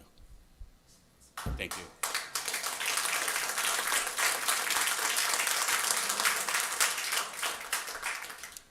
Good afternoon. My name is Tim Waters. I will have been a resident here for 1 year next month. And what I'm going to say, listening to everybody else, will probably not be very popular, but I think we need to move forward with a vote for an assessment or a fee. Maybe it's not $80, maybe it's something different, and here's why. First of all, I think it's almost impossible to get everybody on the same page when you're talking about assessing or charging fees. Secondly, I think that there's been a huge amount of due diligence that's been done by the particular board members and the different groups. I've read a lot of the materials. I've reviewed a lot of the materials. There's always more due diligence that can be done. There's a lot of smart people that have spoken here that have given different ideas, different propositions that can probably be done on a parallel path. But if we don't do something, We're talking about, angry residents. We're talking about lawsuits. If we don't do anything and there's a catastrophe, there's going to be more issues than lawsuits than, you can shake a stick at. I'm going to share something that I don't want to experience again in my life, but when I retired, I worked for a company where the board, any investment, capital investment, had to be run by a board of independent distributors also, several hundred of them. And it was impossible to get decisions made with the independent distributors, and as a result, decisions weren't made. And so the company wasn't able to innovate. The company wasn't able to innovate their products, wasn't able to innovate their technology. And during the last 5 years that I worked there, their market cap went from $6 million to $1 million as the competition passed them. So I don't want to see the value of my home or anybody else's home fall as a result of indecisiveness and waiting for the perfect answer, because there's never a perfect answer. So I would suggest that we move forward with a vote for maybe it's not $80, maybe it's gradual, I'm not sure, but to continually, and I've been here a year listening to all the discussions, to continually have the discussions, and I guess it's been going on for more than a year, and not have a decision is the worst outcome that we can have. Thank you. Thank you. Hi, my name is Craig Anderson. I live here in Tellico Village. I always got to put my 2 cents in here, and I kind of listen to everybody. I can't believe when I heard the board first spit all their stuff out, I thought no one has a chance here. And now I got to rethink a lot of stuff because they brought a lot of good stuff up. I worked for 40 years as a union pipe fitter. I've worked on big sewer plants. I've worked on nuclear power plants. I've managed a lot of people in doing that stuff. I've learned piping systems. And one of the things that's bothered me about it here is when all your piping was put in years ago, and believe me, 30 years isn't anything on a water system pipe. It shouldn't be. Them things could take a nuclear blast just about to get through them.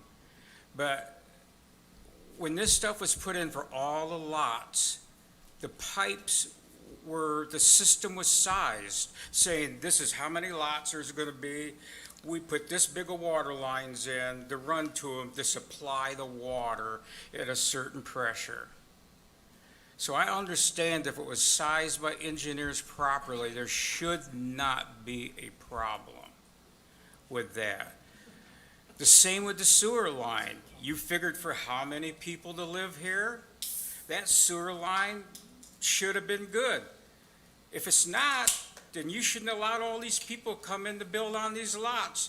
Because prior to that big rush of people building, 280 houses or whatever, I didn't hear of anything. Everything was good. You didn't hear pressures dropping, nothing. And then bang, now we've got all these problems.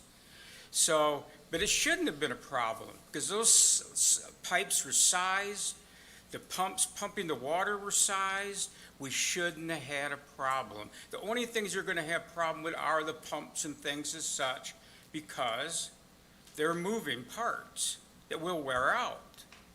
But the pipes, we're supposed to be already set up to have this many people moving in. Here's one thing, but I will say this, that tank you want to put in for overflow of the sewer, a lot of cities are doing that. A lot of cities.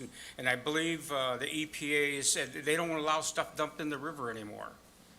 And so I know where I came from. They put a tank in downtown it was in the millions of gallons to take. So that's something that is new. A lot of places are doing that because they can't dump into the river, and I'm for that.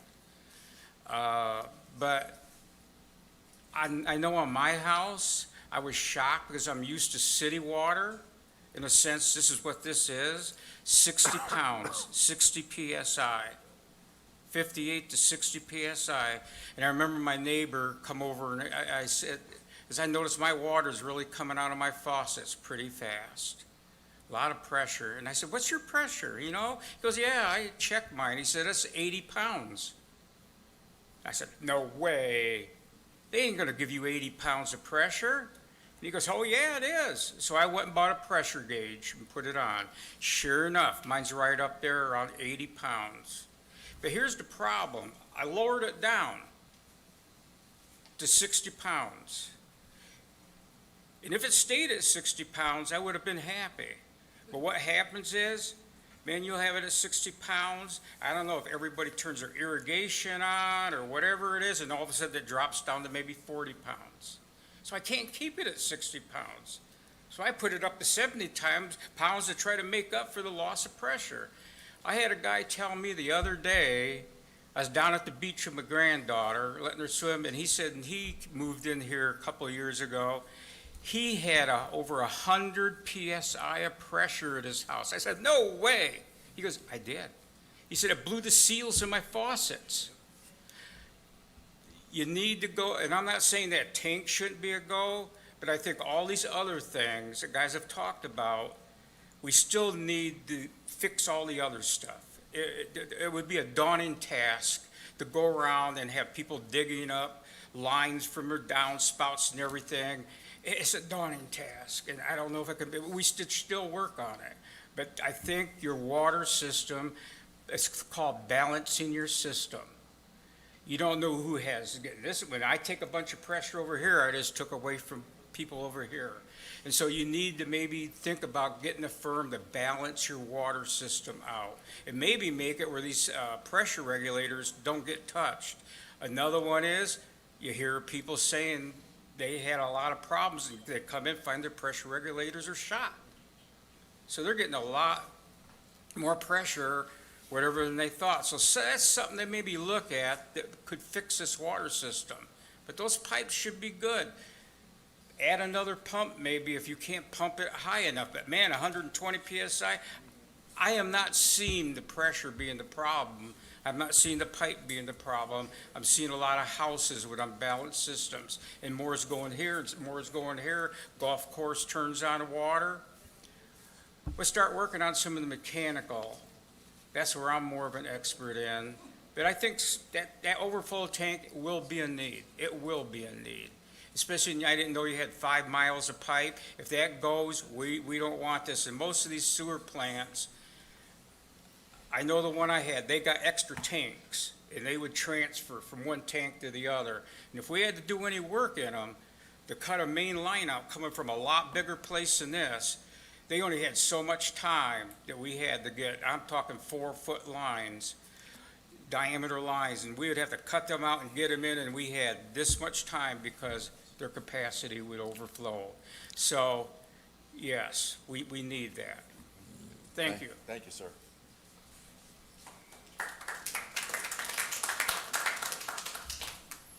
John Olson, Tanasi. The legal opinion states that the establishment of the water and sewer capital improvement fee must ensure that the fee is reasonable and justifiable. To ensure the fee is reasonable and justifiable, the projects must be reviewed and deemed reasonable and justifiable. I have serious questions that these projects are justifiable. Project 1, the elevated water storage tank, does not evaluate the pressure supply problem with the removal of the irrigation load.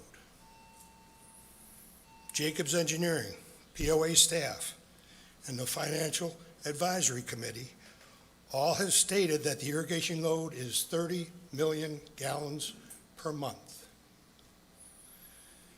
That's half of the total monthly load. If 30 million gallons is taken off, we won't have a pressure and supply problem. Now, I'm not trying to throw PSAC under the bus, but I don't know where to go. I've got some ideas. 4 months ago, I went to PSAC. I said, I have some studies I've made of water usage. They graciously allowed me to present that study. At the end of it, I was told, thank you very much. There'll be no discussion. PSAC does not have the scope of work for water usage in Tellico Village. So do I go back to Matt again? I mean, that's what we did this month on PSAC when we brought up the I&I. It was Matt and Chet.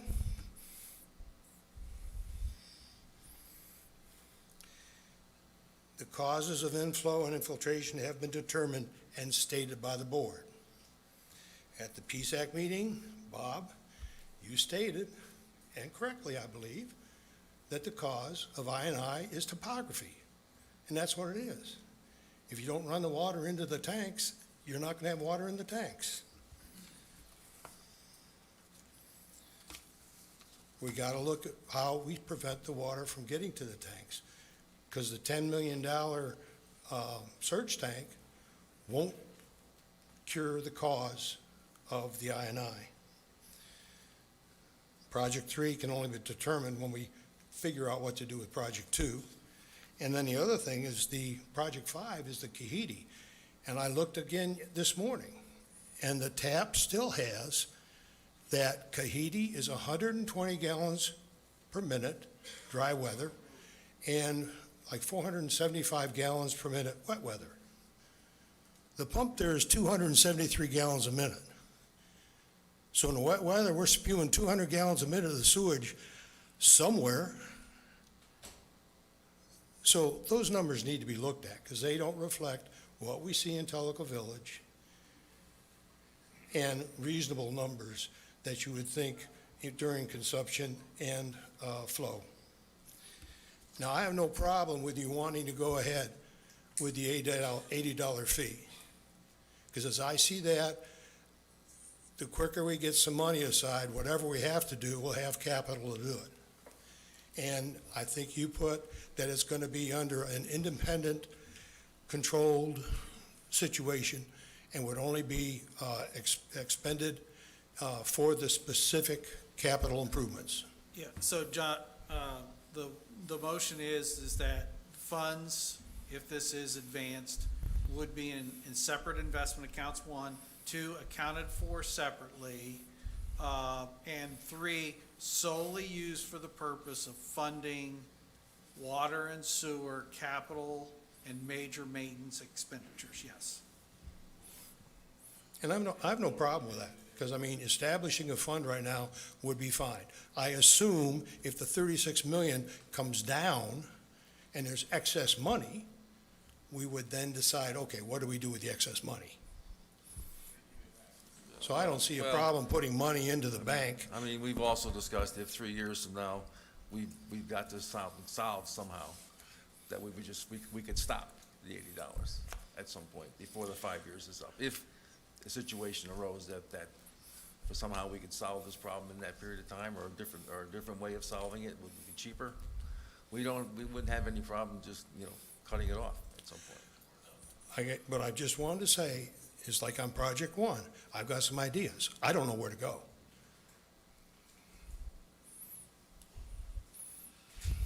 I know we have So, I mean, say this before, we have to start at PSAC. I know And I that's- told you 4 months ago, I know started at that. PSAC, and they said they don't have it within their scope. So how can you go to PSAC when they don't have the responsibility? So between the board and Chet, we will facilitate that. And that's one thing. The other thing is that both Matt and I agree on the fact that to your parallel processes, more or less, we're looking at other things as we're moving forward. I believe everybody understands that there's been no money spent toward this. There's been no actual physical design completed and bids gone out for any of these projects. So in the process of doing that, Matt, his team, with my assistance and cooperation, are going to look at where this I&I stuff exists and provide some other options. My fear is that we're all focused on the homes being the problem, and they aren't the only problem. And that some of these other problems are elsewhere in the community that we've not looked, back to your opening your eyes and seeing other things besides what's the obvious. So at this point, we can set up a time for you to talk to Matt and I, and we will review what you have to say and give you feedback. And if PSAC can be involved, I'll get them to be involved, and Matt will get them to be involved. Go ahead, I'm sorry. The idea really I have for the water won't involve the POA and will not involve PSAC. It will be the neighborhoods themselves that solve the irrigation problem. Thank you. Thank you. Thank you. Hey, Bob, I have a question online that's been waiting for a while. Okay? Chris Hofer would like to know if the board would consider having multiple reserve accounts for each individual water and sewer project versus having them in one separate account from regular reserves. I guess that's something we could consider at the point in time where we start having some funds and we start approving each project separately, yes. I don't have, we'd have to talk about that, but that's an idea, obviously, it's an idea. Yeah. How that would work, don't know. Yes, sir. Hello, I'm Ron Ray. I'm a resident of Tellico Village. I've been here about 3 years. Until this past week, I've not been involved in much of the community or board events, and for whatever reason, I just assumed smarter people were running things. Things seemed like they're going well. But then I got the flyer, said, we're going to get this fee, and well, then I started thinking about what exactly is all this and what's I&I, and so I started learning a few things. I watched a few videos. My first question is, there was a study done about one possible solution was tearing out all of the tanks that are in the backyards and putting in a new one, and that would take, 3-4 days, maybe more, and millions of dollars, and years to replace the tanks in the backyards. And then there was pictures of people with their nice landscaping, and some had pools, some had, patios already. It'd be a ton of work and money, right? I thought, well, gee, that's horrible. Why would we recommend tearing out the tanks? Maybe they're bad, I don't know. But what about the root cause? So I'm one of these root cause guys. Can't put me in the camp of those folks. In my day job, I kind of follow the Six Sigma DMAIC process. Define the problem, measure it, analyze it, and then make the improvement. Similar to the engineers that you've heard speak. Define it, analyze. I don't see any data on how it was defined and analyzed. And I know we have spoken about the I&I. A lot of folks, I&I, what's I? It's the rainwater getting in, right? It's rainwater getting into the tanks. Well, let me go back a minute and take a step back. We've had water problems in our yard all the time. We're fighting the water, right? Because the house wasn't maintained properly, and we've been fixing the drainage. We spent about $3,000 to fix our drainage to make sure it runs and there's not a river in our backyard. So we got that part fixed on our house. But then I noticed the water's still coming into our yard like a small river, and I look over to my right, my neighbor's gutter is coming up like a waterfall. It comes up about this high because it goes into a hole that goes nowhere. And you don't go out in the rain very much unless you have to.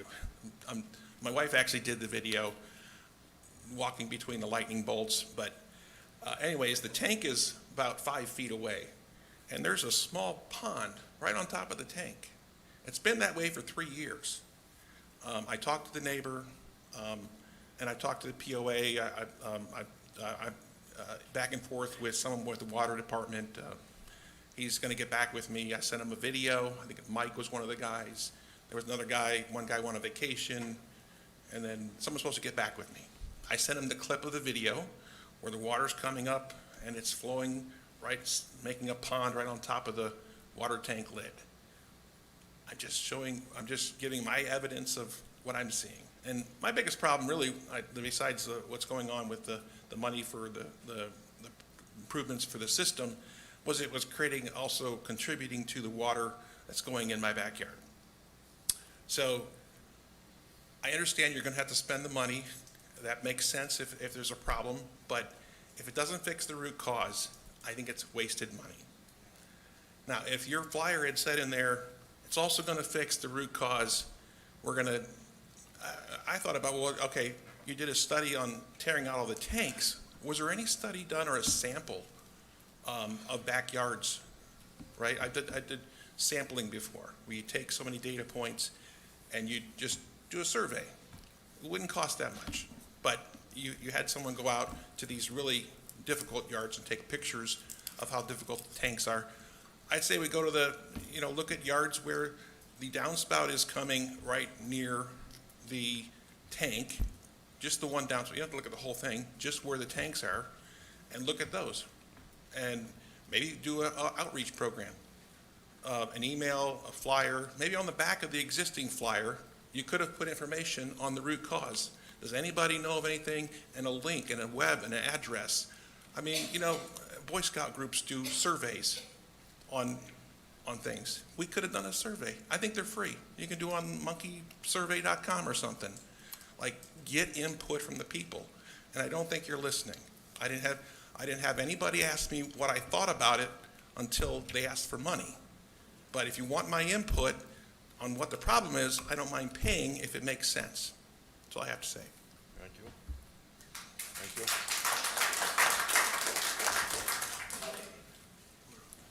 Yeah, since we're winding down here, I just wanted to get another couple licks in from my previous talk.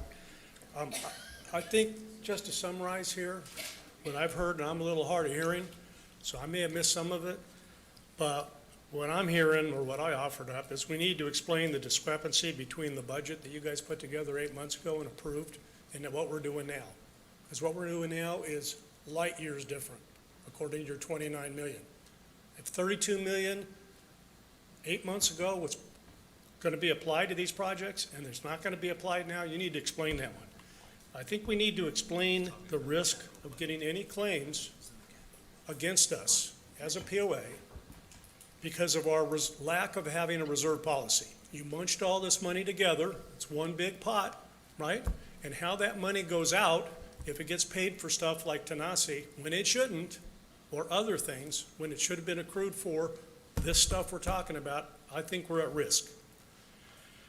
I think there's a question of whether or not this is a special assessment. Again, my hearing's a little off. I try to pay attention. This is a legal issue. It's a big legal issue, right? You as a board should take that seriously. You should not enter into any kind of vote where someone could bring litigation against this village because our attorney got it wrong. And I'm looking at that and I'm going, if I'm on a board, and I've been on boards, I'm gonna beat that up some more before I move forward on this vote. And then, of course, the question on whether we've listened to all the potential alternatives. I mean, amen to that. We had some really smart people here that know water and sewer, been on boards, they're contractors, they've been in and out of this thing, and so they may have come to the party late. I'm granting you that, and we've been at this for a long time. Okay, I'm granting you that too. But we need to slow down and listen to these guys and see if we can come up with root cause, whether we can come up with alternative solutions, and not just trust Jacobs. And there's nothing against my, PSAC brothers. But I talked to Hockey and I asked a bunch of questions and we didn't have all the answers yet. So at this point, I would once again reiterate, I'm asking the board at this point, Bob, to do a motion to say we're going to table this until we can get the answers to some of these questions. Thank you. Thank you. Thank you. Yes, sir. Good afternoon. My name is Tom Fall. I live in Tellico. My question for you folks is, the Jacobs Engineering that you seem to put a great deal of stock in, is that the same company that was involved in the Kingston coal ash spill? Yes. I'm not sure. I've been told that. I don't know, but I've been told that. I don't think you could go into the town of Kingston and mention their name without somebody spitting on your shoe. That company doesn't deserve to exist if that's the same company that we're dealing with that dealt with that coal ash spill, which was considered or at least one of the worst environmental disasters that has ever occurred in this country. So we may need to take a look at another alternative to them. And I'm sorry if they're the ones providing you with better answers than some of the other engineering firms that you've used in the past, but they do not They do not have a good reputation. Thank you.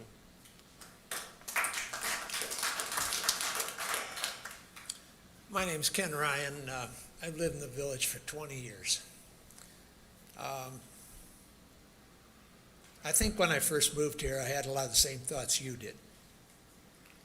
You know, what's going on? This is crazy. They can't do it like this. This is all nuts. I'm here to tell you that right now we're facing a situation where the value of our properties is at stake. I heard somebody the other day mention in next door, they were contacting Channel 6 so they could know what's going on. You are the POA. You are the members of the POA. These people up here are not any different than you are. They're trying to do their darndest. I don't know about you, but I came here to retire. Most of us are not involved on this board because we don't want to spend the time doing it. These people are doing their job. You can complain about the engineering company, you can complain about the process, all you want. We have had a problem here for the 20 years I've been here. You want to talk about water pressure? I put a gauge on mine that said 40 during the day.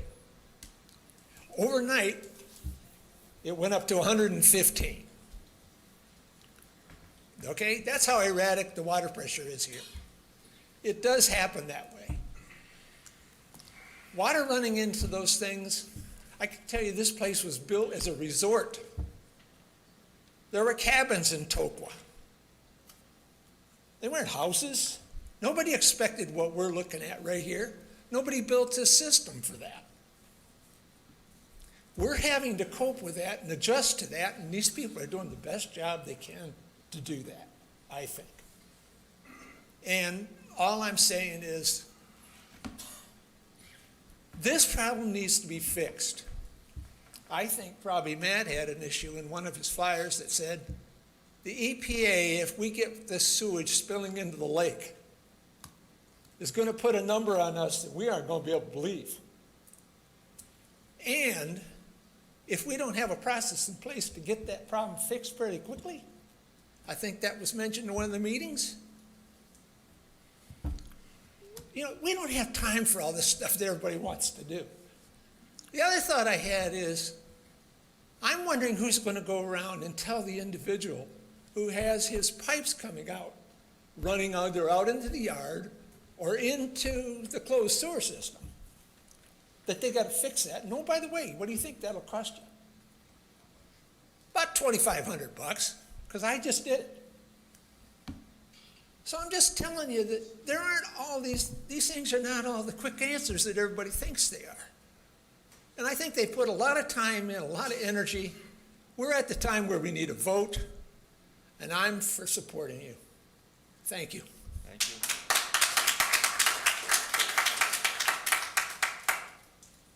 Nice job. I don't think anybody's saying that they haven't done their job. You guys have. You put a lot of hours in this. We all understand that. We all understand how tough this decision is. So my question is fee versus assessment. A fee makes it pretty easy if you do it as a fee, because you can have that every year, and every year you can revisit it, and every year you can add 5% to it, or whatever you need to add to it. And it can go on and on and on and on until you decide that you don't need it anymore. And I'd like to say I trust you, Bob, but I don't know you very well. You know, I have my hand in my wallet here, so anyway, we've all lived with fees, excise taxes, and all this stuff that we've been told over years that, oh, don't worry, when it's done with it, it'll go away. And maybe it will. I expect there'll be another project, and there'll be another project, and then there'll be another project. And I don't have a problem with that, except I have a problem with a fee. This should be an assessment.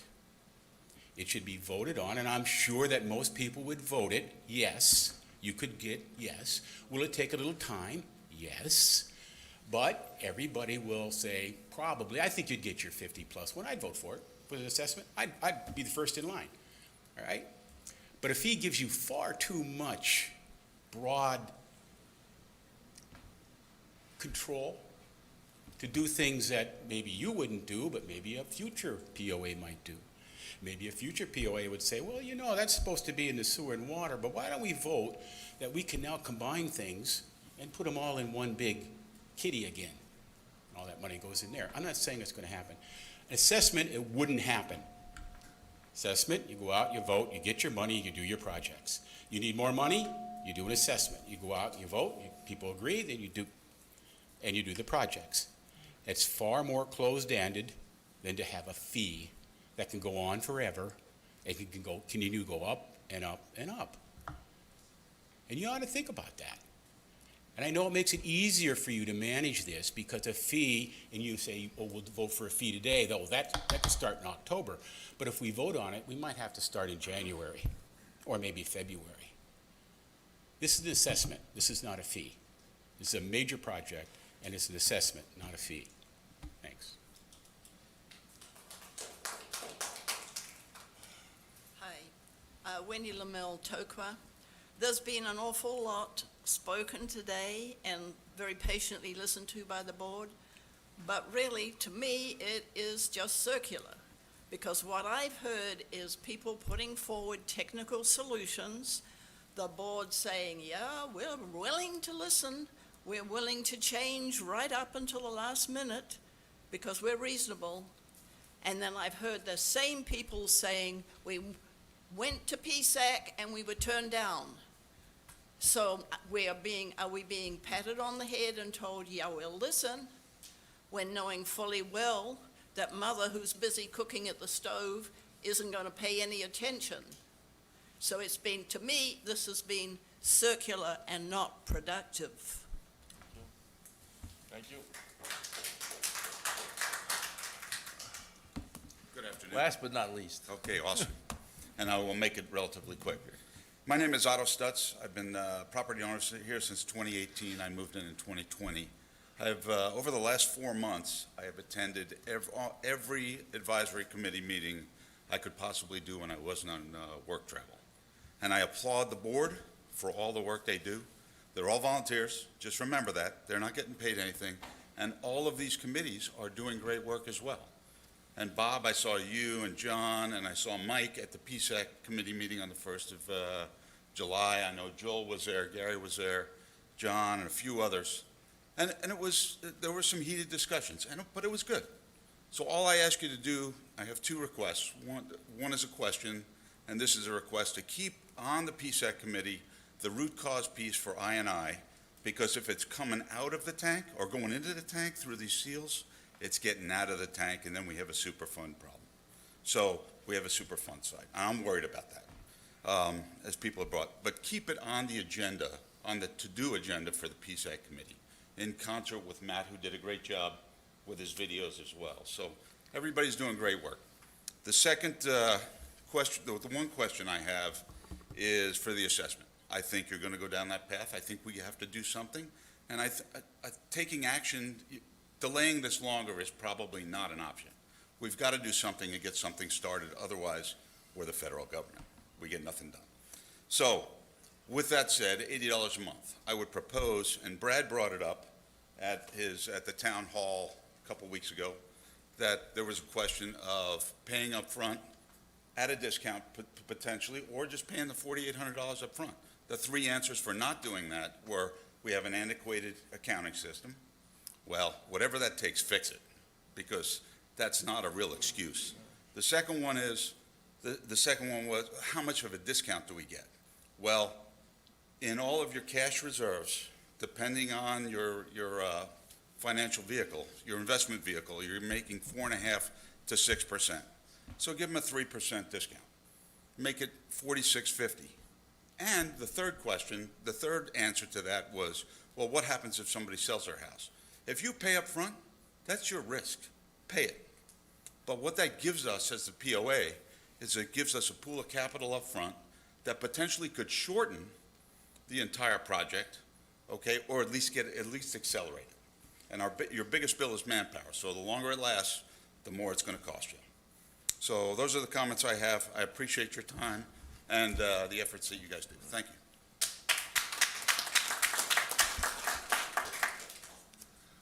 All right, thank you. Is there any more comments from the board at this time? I'm sorry, Joel. No, that's I okay, didn't- that's I okay. didn't see I you. didn't know if somebody else was standing there. You know, I really appreciate all the comments that, you know, I focused on I&I as root cause. I said there's three problems, right? The problem is excessive wastewater, Well, that is the water problem. pressure, That is the and odor. problem. And odor. The There's tank three. is the problem. There's The water three. gets into the tank. So That is the problem. That is the root cause. Groundwater, rainwater getting into the tank. That's the simple answer. That's the root cause. Well, that's How all- do we stop that? That's what I'm going to talk about. I felt we vetted that But pretty that- well today. So Mike talked a little bit about the water pressure. So we did have Jacobs do an engineering study, right, on water pressure, and he had two recommendations, right? One is put an elevated 1 million gallon tank, and two, limit irrigation to nighttime. So LUB went ahead and put in the 1 million gallon tank. Have we done the irrigation restrictions?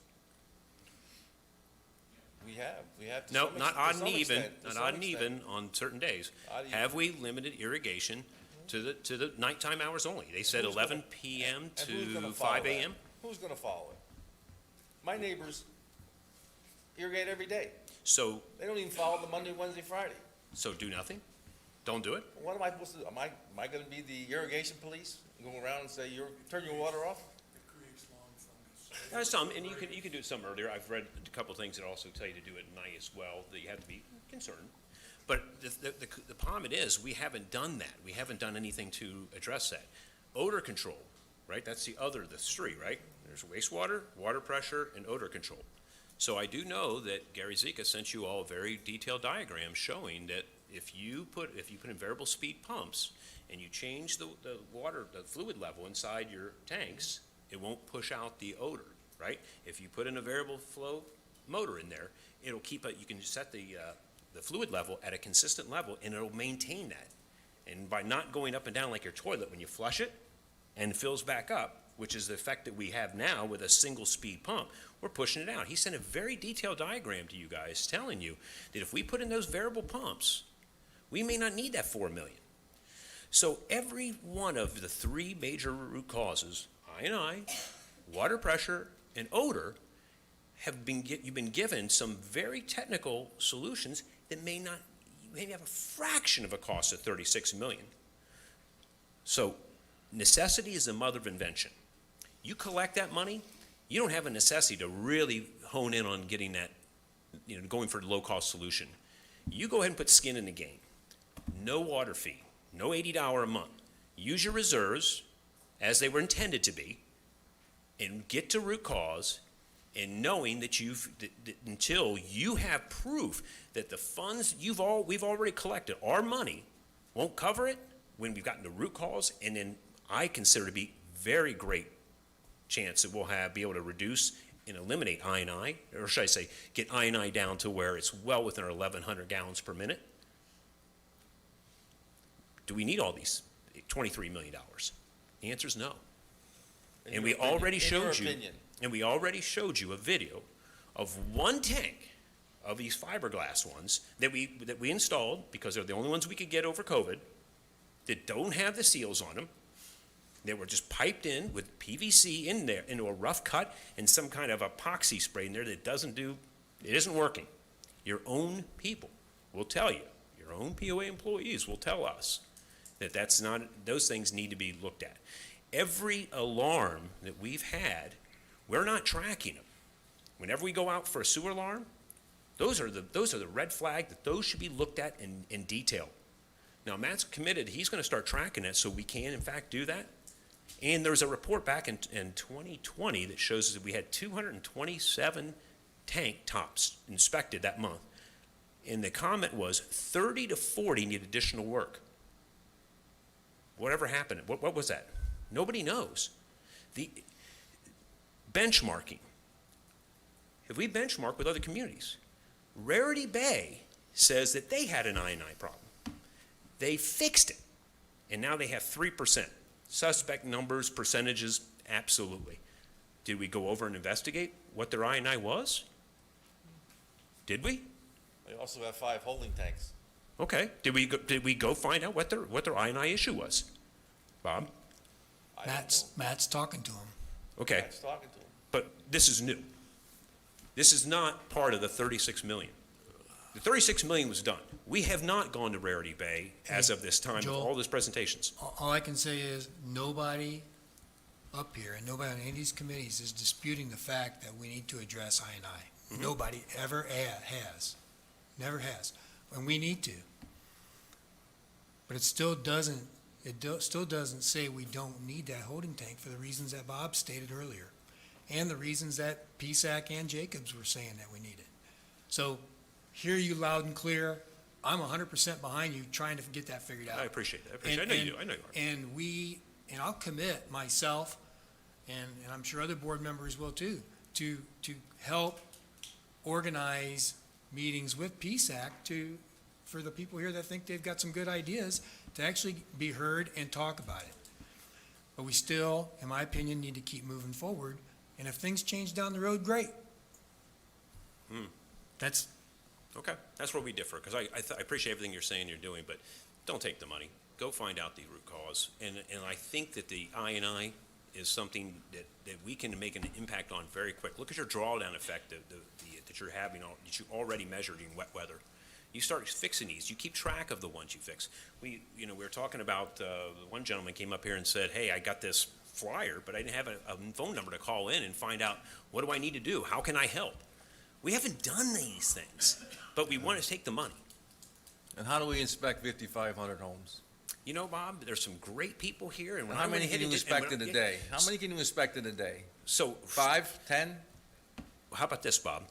We have to use our head. We're going to find out. Number one, we know we have 50 fiberglass tanks that were put in that we know are bad, right? We have a very strong suspicion they're bad.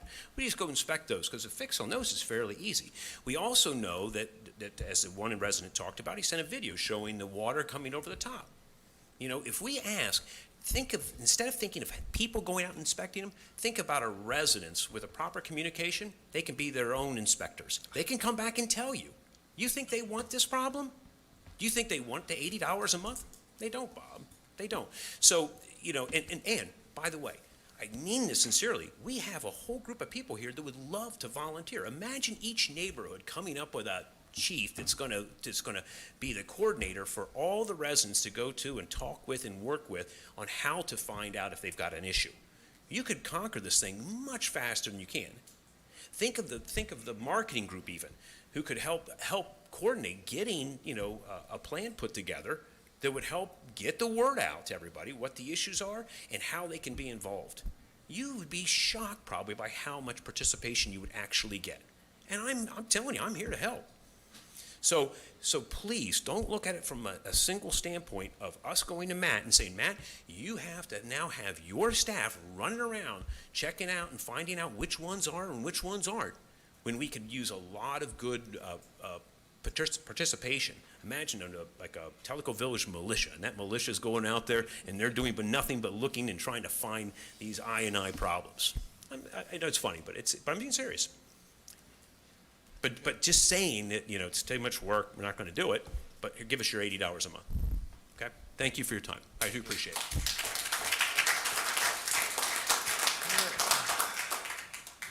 Is there, no, I thought Phil was going to say something, but he's not.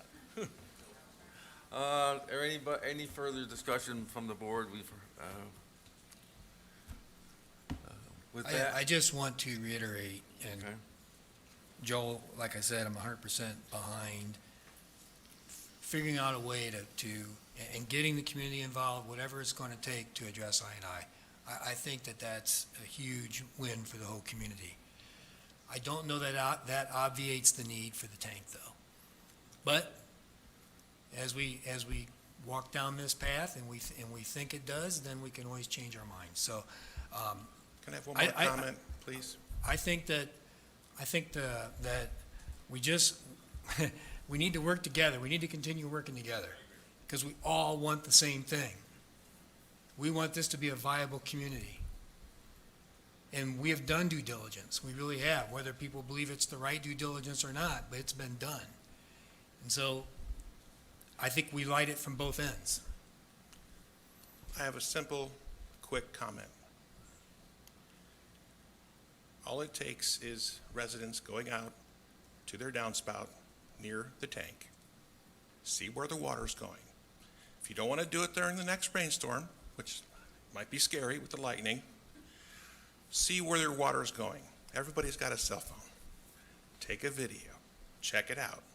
All we have to do is let the residents self-inspect their own. Hold all the residents accountable. We all want good water. We all want sewers to work. We all need these things. Let's try to go with a simple approach. It would probably be a lot simpler to see.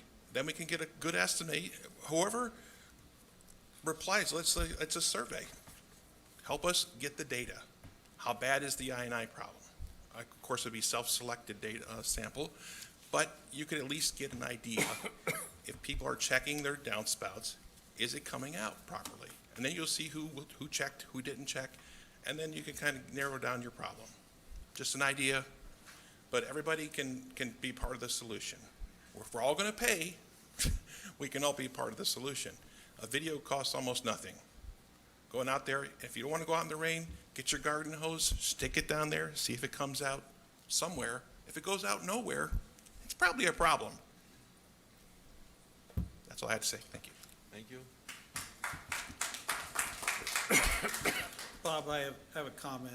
So I know the notion has been advanced by some that they think a lot of the I&I problem is due to downspouts.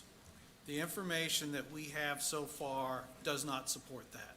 I'm not saying that there aren't downspouts tied into the system, but in terms of talking to builders that have built extensively within and other individuals within Matt's Public Works Department and all their years of servicing, we don't have any information that indicates that there will be a large number of downspouts contributing to this problem. That in fact, it's more around the openings and the grommets going into the tanks. So I just advanced that. So to try and go through and have residents look at it, I'm not saying they shouldn't go around and count for their downspouts. No, that's great. But beyond that, it's all happening below ground. It's going to be very hard for a resident to be able to share much information in that regard. I have one quick thing before we finish up, I'm sorry. Let's forget about the downspouts. Let's talk about the fact that my house was built 2 years ago, and when they put the tank in, it's level with the foundation. That's before any landscaping was put in. Now it's below water, below the land. So all the water is gonna run right at it. I bet you almost every house in the village is like that. Just a thought. Okay. All right. No more comments? I'll call the question. All those in favor of imposing the sewer and water improvement fee, the amount of $80 to commence October 1st, 2024, please raise your hand. Or say aye, John. John? Aye, I vote yes. John votes yes. Those opposed?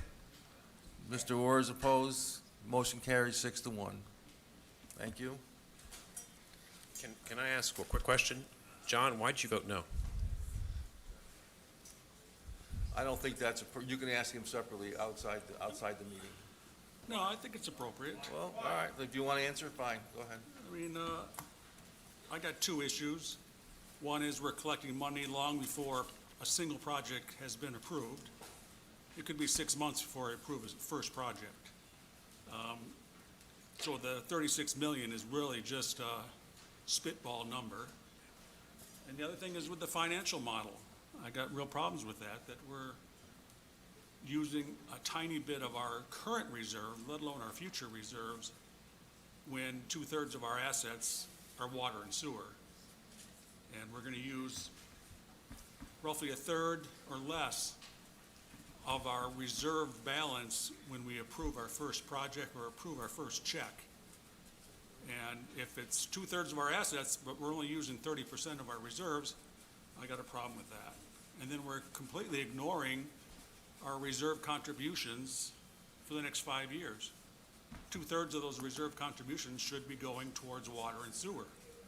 By my calculation, that's $32 million that should be directed to water and sewer over the next 5 years. No, it's not a debate right now, I'm just saying my opinion.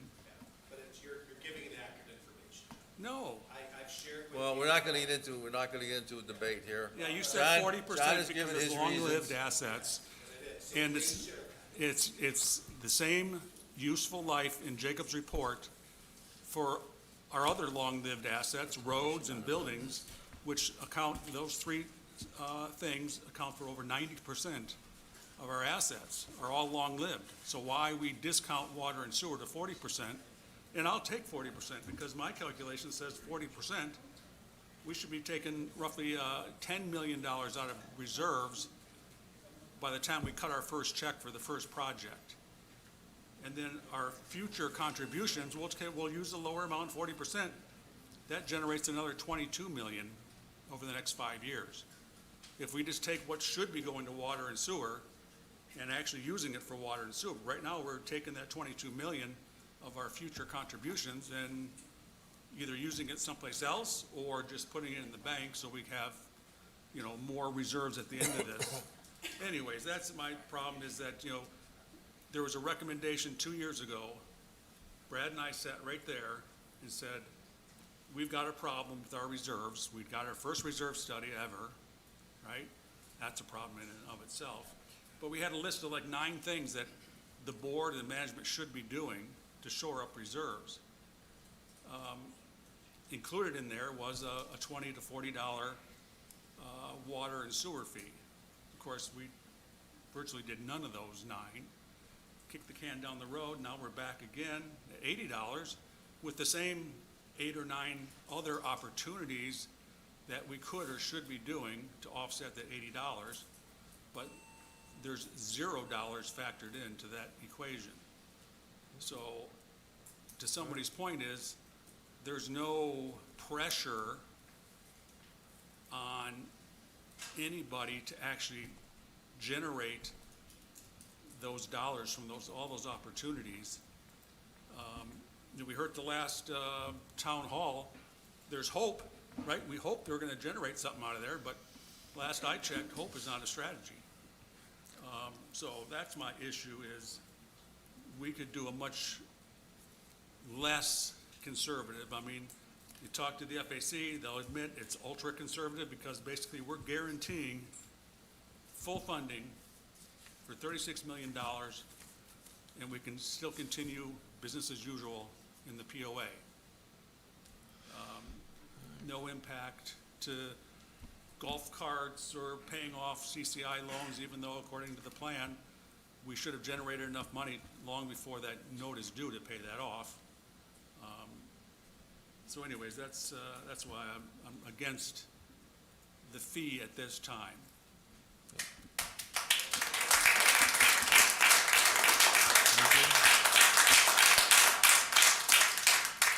All right, thank you. All right, we'll go on to the next item on the agenda, which is the CEO report.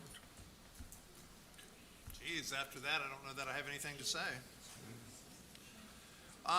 The couple things, some people brought this up, and the board has asked me to, so I did, and I won't give you all the bloody, gory details, but I did go to the bank, by the way, and talk to them about the PPP loan and discuss with them what their experience was. And as it turns out, the DOJ was after them too as well. Is this mic supposed to stay on? No, it's not. You can turn it off. Thank you. And so I just wanted to share that they too were investigated and had going to jail moments and those kinds of things going on. So there's still some things that we want to look at and discuss with them, but they too were under the gun. Also, I know that we haven't brought this up entirely, but AT&T is now officially coming into Tellico Village with the fiber, and they will start installing where they left off, I guess, somewhere in Tokwa, or is either Mialakwa or Tokwa, where they left off, and they'll be starting in August. And their goal is to be fully installed here in the village by 2025. And this is the same setup that we have with Spectrum, so now you'll have some competition to see if you can get a better price out of one of them or the other. And last but not least, in my next town hall, I had discussed, and I think there was some confusion about it, and the board has asked me to move my discussion on incorporation from July to August. And so in August, I will talk about the steps and the possibilities of becoming an incorporated town, what that means or what it doesn't mean for us.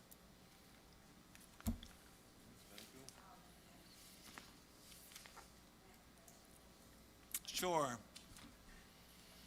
Microphone, please.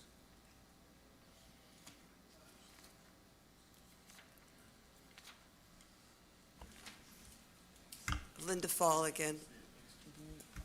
I thought that I understood several years ago that there was a problem with us incorporating because of Kahidi. Oh, yes, ma'am, you are correct in that statement. But we still are looking into that? No, ma'am, we are not. So I need to be clear. There's a bunch of people who have asked this question again. And so I am going through, and I'm not trying to portray that we should or should not. My goal here is to be informative. Here are all the issues about becoming incorporated. Here's the things we can do, here's the things we can't do. And that will be it. Kahidi is a deal breaker out of the gate. The fact that we are in less than 3 miles from an incorporated city is another deal breaker that comes up. And we'll just talk about all those events because, again, it's been brought up, and my buddy Van Shaver is, pushing, we should be doing this, we should be doing this. Exactly. Which, in my mind, makes me worried and wants to know what's in it for him. Exactly. And so that's one of those things that I have to ask. Okay. So that's Thank the you. reasoning behind it, if you're wondering. Okay, thank you.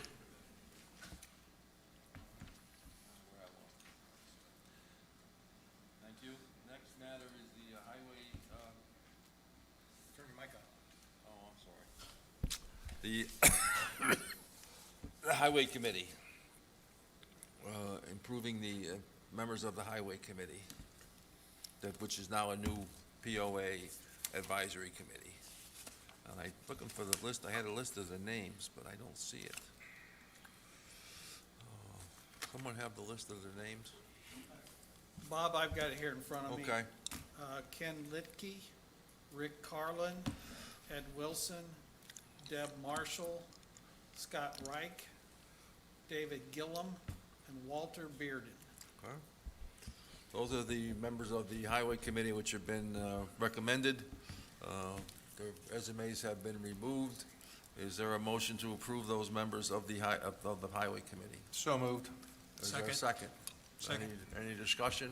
Just to factor in that it's a staggered membership, so the first couple last a year, and then the terms for the second a couple will go 2, and the other ones will go 3. Yeah. These are basically the same members who weren't on the Highway Committee when it was under the HOA. It's now under the POA as a certified advisory committee. And Bob, as we discussed this morning, we're going to base these on a year end, so they get to sync with the other advisory committees. Well, that's correct. Thank you. All right, all in favor of appointing these gentlemen? John's left, and John left, it's 5-0. Thank you. And John's went to the restroom. Okay. Let's see, where am I next here? Lost my place here. Open meeting, wait a minute.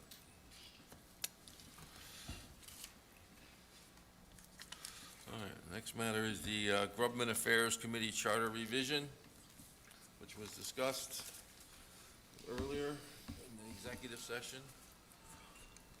Is there any questions, comments on the revision of the charter, which basically just changes some wording? Is there a motion? I move to approve the revised charter for the Government Affairs Advisory Committee. I'll second it. All right, motion made and seconded. Any further discussion? No, that'd just, Beth, you'll get that posted to the POA website once it's approved. Okay. Okay. All right, motion is seconded, made and seconded, all in favor? Again, 5-0. Food service. Skylar here? Yep. Tom McPhee is here? Tom McPhee's always here. Gentlemen, how we doing? Great. Oh, wonderful. Oh, fantastic.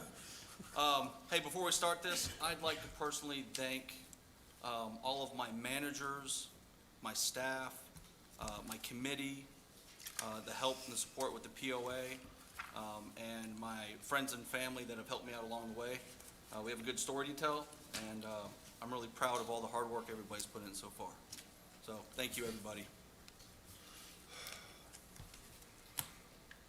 All right, today's agenda.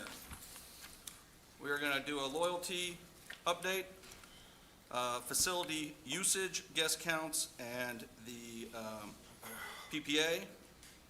We'll go over the financial statement, June KPIs, food service turnover, and some recent events.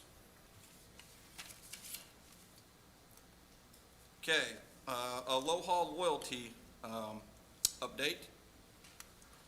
Thank you to the POA IT department. They have resolved the issue that we were having at Toko and Kahiti with Aloha not being able to talk with its server. They updated the firewalls this past week, and now the loyalty program works at Kahiti and Toko.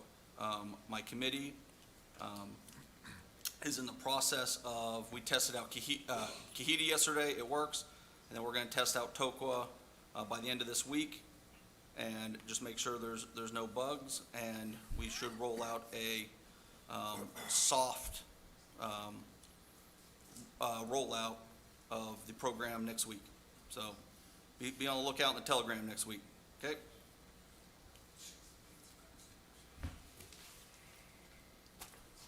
Facility usage. All right, the Toko Pavilion for the month of June had 1,683 people come through it. It was booked 20 out of the 30 days for a revenue of $18,000 down at the pavilion. The Yacht Club was booked 26 out of the 30 days in June, had roughly around 3,000 guests come through here for a revenue of $55,000. Kahiti Community Center did not have any food service related events in June. And then we have, on the right-hand side here, we have the guest counts for the month. Yacht Club, 5,600 people with a PPA of 48.89. Toko had over 10,000 people come through the building with a PPA of $31. And Kahiti had 4,400 people come through with a PPA of $27.16. PPA being defined as? Per person average. Thank you. Yes, sir. So Skylar, do you have any data as far as, trends, things like that from prior months? No, I was comparisons? just asked to start tracking it in June. Okay. But yes, I can. From here pull on that. out. Yes, I can pull that for you though, if you would like. Well, it's easier to see comparative data I agree. and what the trends are doing. Yeah. So, and we will start. Right, we were After this just month, asked, yeah. we were just given this list, and so Yeah. together as a Okay, committee good. yesterday, good, we though. put this Yep. Okay. together, so hopefully going forward, you'll have some trend Yep. charts. Okay, the sales and guest count totals. This is including the dining rooms and activity centers. On the left-hand side here, you have the sales by category and time of day. Toko and Kahiti, their busiest times are lunch. The Yacht Club clearly is dinner. We have an opportunity at breakfast to increase some revenues, and we are continuing to evaluate that. On the right-hand side is the guest counts. Just everything itemized broke down right there, so, okay? Skylar, Yes, sir. question. Are, at Tokwa Pavilion, are Yep. we doing any food service out of there? And if so, is that reflected in these? Yes, sir. That Numbers. previous slide, that $18,000, that was just the revenue from the pavilion. Okay. Yep. But have we had any, if a group has a large-scale outing? Yep. That's in the 18,000, that's not in any of the slide 5 numbers? Correct. Okay, thank Yep. you.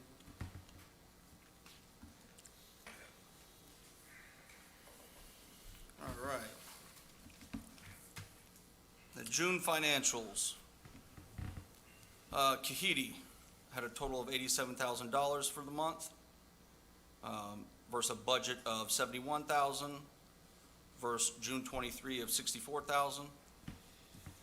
We had a subsidy of $4,400 for the month, versus a budget of $6,000, versus June 23 of a subsidy of $5,000.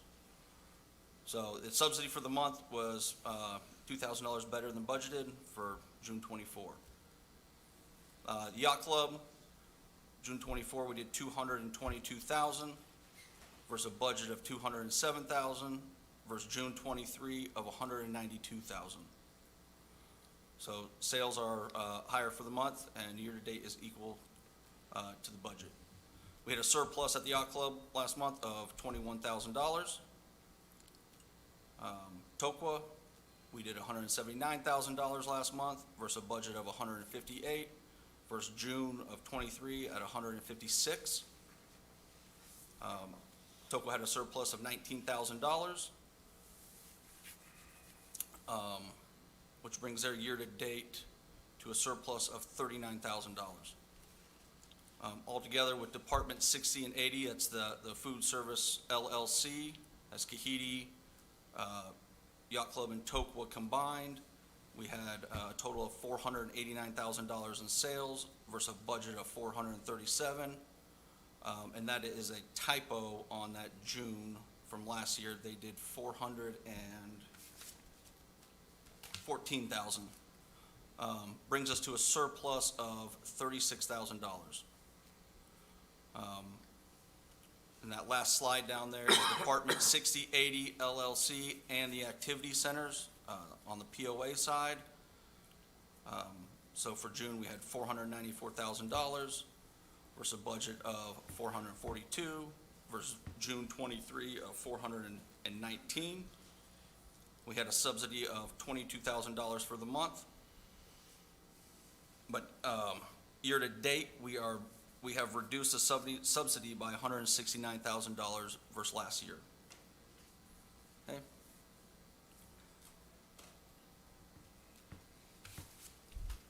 KPIs for June. Sales, $489,000 versus, and that's a typo too, versus last year, $414,000, brings us year-to-date, $2.3 million. Revenue up 18% versus June 23, and a 9.7% year-to-date increase. We outperformed June's budget by 11.8%. Hourly labor, our goal is 25, we are at 26 again. Kahiti's over budget for hourly labor. Our food, our goal is 40%, we ran at 36%. And beverage, our goal is 30, we ran at 20. Combined year-to-date, it's 0.1% over budget. Cost of goods. It's a total of $743 I missed. Gross margin, our goal is 60. We ran 70% last month. Versus June 23 is 66%. Year-to-date, that brings us to 67%. Outperformed June's budget by 5.3%, and we are up 1.7% year-to-date. The financial performance of budget, like I said, we had a surplus of $36,000. Drop our subsidy from last month at $75,000 to $40,000, ending in June.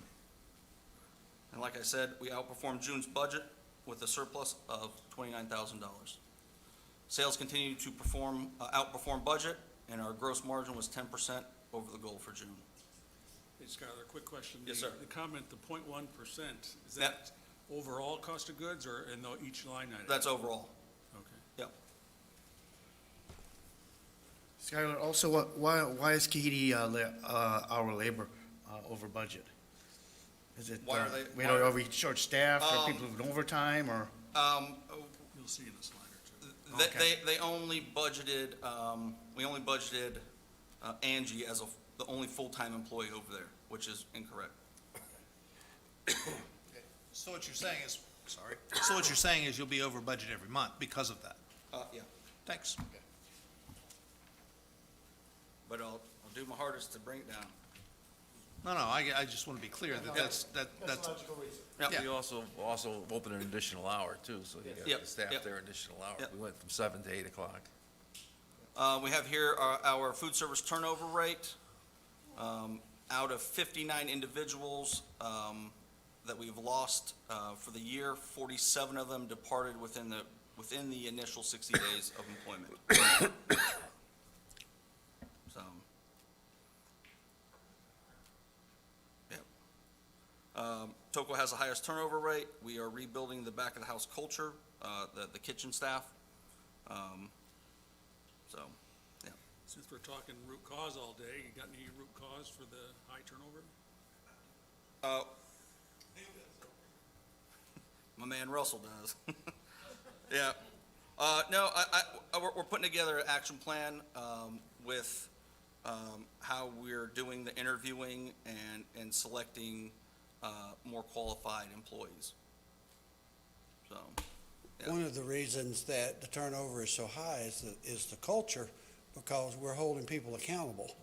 And if you talk to other restaurant stuff, they'd have no-shows. They'll just show up the next day or whatever. We're not allowing that.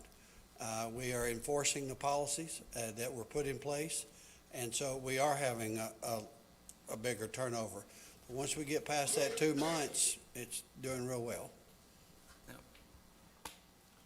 How is your total staffing now compared to where you want to be? We're good. We started the year out with 88 employees, and now we're up to almost 130. So we're staffed up. It's the kitchen, back of the house is always a challenge. How do you- Yeah. How does that head count then, I know you got January 1, but what do you think it was last June? I don't know. Yeah, I don't have that information. Do we have any headcount for Applicants? That would have to ask the county. Yeah, I don't have access to those P&Ls. Yeah, Mitzi, I didn't think so. I just thought I'd ask the Yeah. question, because that's. So we never received any headcount reporting. We just would receive things on our customer side, such as participation and numbers of that caliber, but never any detail regarding staffing. And not that it really, I mean, we have to run our own show, but if you look at what turnover is in restaurants throughout Tennessee, they're at that 43 to 48%, which is crazy. Right, well, the concerning thing is this is 47% through 6 months. Yep. So annualized, that's 94%. Yeah, I don't think that's the way we're putting those numbers together. I don't think that we're. 59 of 125 is 47%. Let me ask the question slightly differently. How's your trend line in terms of, was a lot of this turnover earlier in the year and it's now begun to level out, or has it stayed pretty constant? It stayed pretty constant with losing the new employees within the first 60 days. Okay. Yeah. So, and some of these numbers are a little bit skewed because we had about a dozen employees from AWE roll over into the payroll, but they didn't exist. Somehow their names got put in this mix. So when you took them out, obviously it raises so. Well, as you know, it adds a big burden to management to have that turnover. Oh, absolutely. Constant training, and Yeah. then you get customer service issues. That was Okay. my point of saying, just because it's the rest of the state doesn't mean we have to abide by that, but that's at least a rule of thumb of where we've been. Anyway, moving on. Recent events here at the Yacht Club. The first Monday in June, we had a chef demo dinner where our sous chef, Warren Rennick, performed in the dining room live He had a French menu he performed we had about 30 guests in attendance, and he demonstrated how to prepare each dish, and we paired it with some French wine, and it was a really good turnout and every feedback, and they want to do some more. So looking at doing a bourbon chef demo next. So yeah. Anything with drinking works. Yeah. Elite Tunes concert here at the Yacht Club we had a couple weeks ago. Had over 500 people show up, and a portion of the proceeds went to charity Hugs for Our Soldiers. The Elite Entertainment Committee donated about $3,400 to that charity from that event we had. That, and then Tokwa, we had some big golf events. Thank you to Casey and the golf department with the members guest and the Smoky Mountain Service Dogs and the VFW. We had some good turnouts over there at Tokwa at the pavilion and at Kahidi too with some golf events. So. I realize this happened in July, but can you give us a summary of how your July 3rd fireworks celebration event went? It went well. What would you like to know? How many? We had a little over 500 show up. Okay. Yeah. Thank you. We'll go into more detail next month with that. Good enough. Yep. Summary. Loyalty software is operational. Like I said, the committee is performing the final testing. We had a surplus of $36,000 in the month of June. The subsidy is $169,000 lower compared to the previous year. KPIs continue to improve. Turnover rate remains under the local industry average of 48%, and all events are still well attended. And you're sticking with that comment? I am. Thank you. Is there anything else you need that you're not getting? No, sir. I have full support.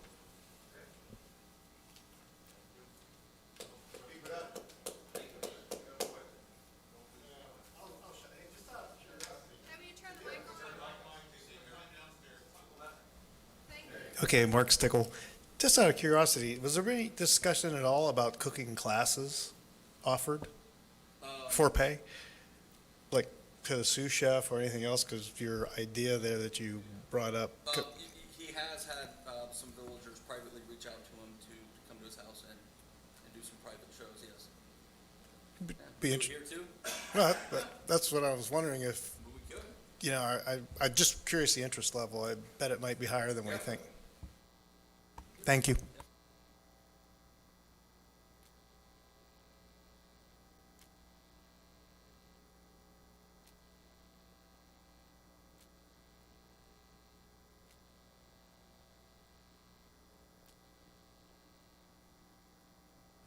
We were under budget. Have a nice day.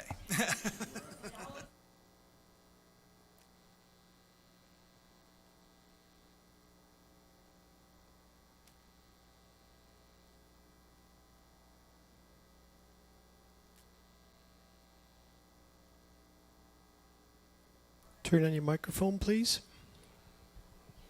There we go. I've updated the calendar. We're working on the tax return. Our team has gotten all of the information submitted to Culture and Justice, so we're hoping we can get that completed sometime in August. I've also added the budget on there, and we will add some additional deadlines on there. That's just the board meeting where we will be voting on the budget, but we'll obviously have a public session meeting before that. Okay, looking at the balance sheet, our cash balance is up by $3.1 million since December.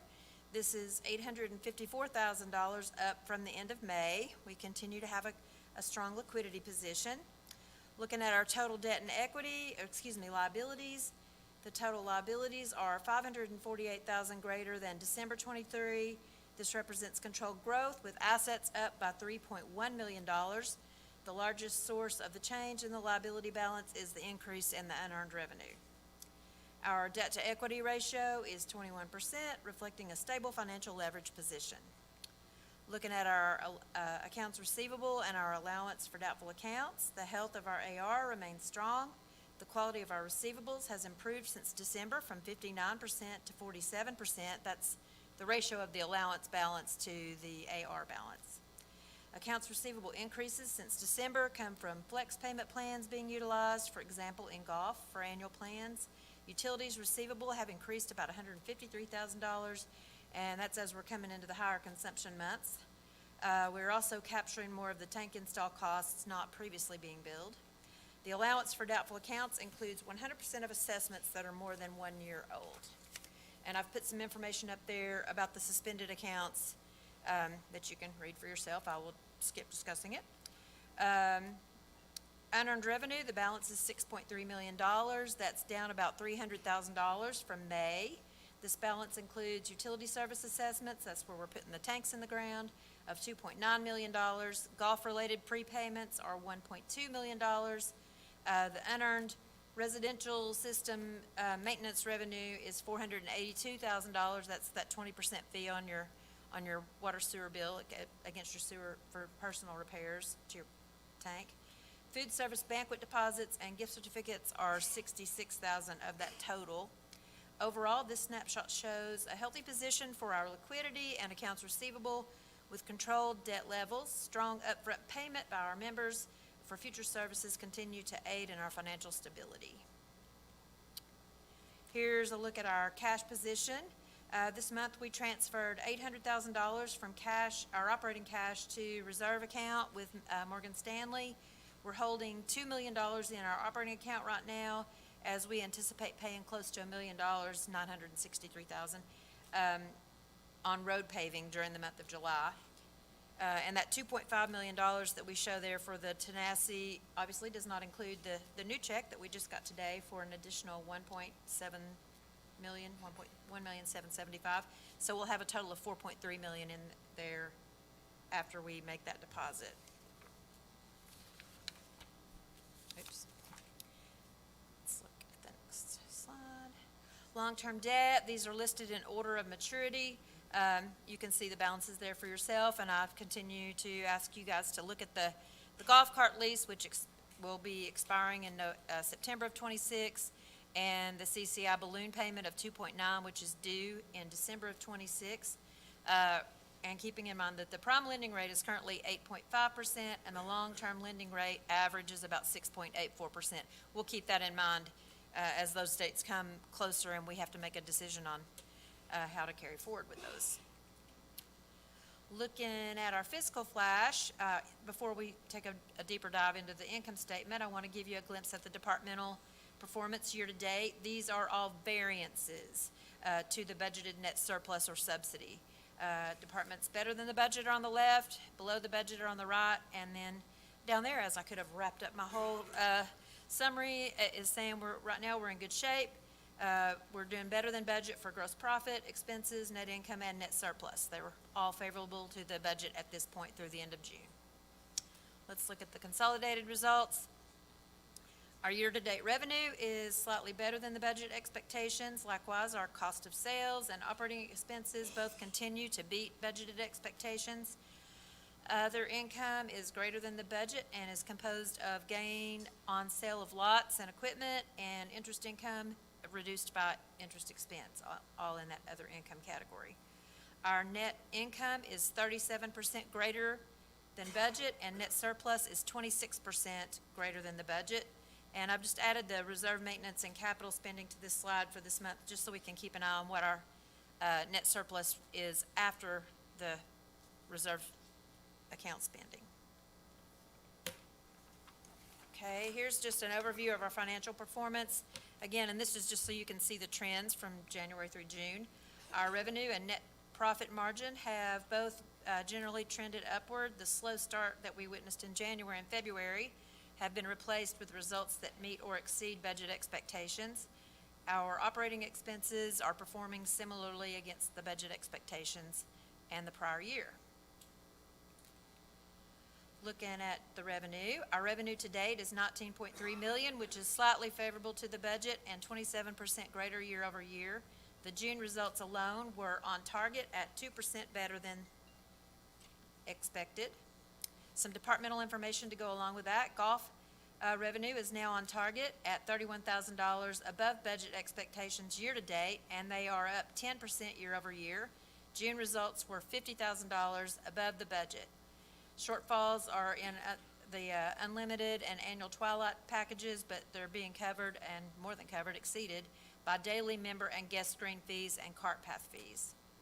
ACC revenue is $326,000, 81% above the budget, $80,000 better for June alone. They have 100 new permits year-to-date versus the budget of 76. The addition of food service continues to be the biggest driver of the variance for year-over-year results, and we'll talk about food service and utility department in more depth here in a little bit. Looking at our cost of sales, variable costs were controlled, favorable to the budget, and in line with revenue. This can be seen by looking at our gross margin down there at the bottom on the right. It was 83% actual versus 82% budgeted.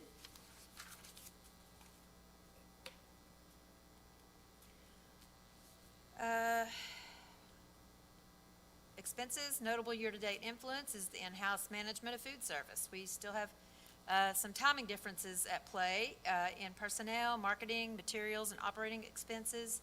Wages and benefits are over budget. 88% of the wage overrun is attributable to food services. Benefits are also over budget, as some of these expenses are greater than were planned in the budget. There were some misses in the budget. Maintenance, services, and taxes and insurance are under budget and could result in some year-end savings. And again, we'll discuss some of those in more detail when we get to utilities and food service. Wrapping up our consolidated results, here's a look at some of the divisions being subsidized. The pie chart shows the amount of the subsidy year-to-date for each of the departments listed. The numbers on the right represent the variance from the budget. Divisions that are better than the budget are listed there. Accounts receivable, HR, IT, general maintenance, and the rec. Worse than budget are road maintenance, food service, marketing, golf, and public safety. Total subsidies through June are $4.4 million, of which that is $39,000 better than the budget in total for the subsidies. Looking at the utilities department, total revenue is $296,000 below the budget, but improved year-over-year by $1,120,000. For the month of June, we are $100,000 below the budget expectations. Looking at the individual components, tank installs are $71,000 below the budget year-to-date, but $39,000 better than the expectations for June alone. Budget was prepared on a straight line basis, and historical results are more seasonal in nature rather than being straight lined. We'll keep that in mind this coming year when we do the budget for 2025. There are 137 installations completed through June. 202 are still in process, and the budget total was 272 completions for 2024. Water sales are below the budget by $322,000 year-to-date, but $402,000 better year-over-year. We were $165,000 under budget for the month of June alone. We invoice water and sewer services 1 month in arrears, so these numbers still being below the budget reflect May consumption, where we still had a lot of rain. Don't think it'll look like that for the month of June. Sewer revenue is better than the budget by $97,000 and 35% better year-over-year. A good portion of that variance is coming from that residential sewer system maintenance revenue, which is recognized when sewer repairs are made on personal property. This line item exceeded the budget by $72,000 and is $18,000 greater than the budget year-over-year. Cost of sales, our departmental results are in line with revenue, and our gross margin is slightly below the budget, 54% versus 55%. We are much improved over our 2023 gross margin of 47%.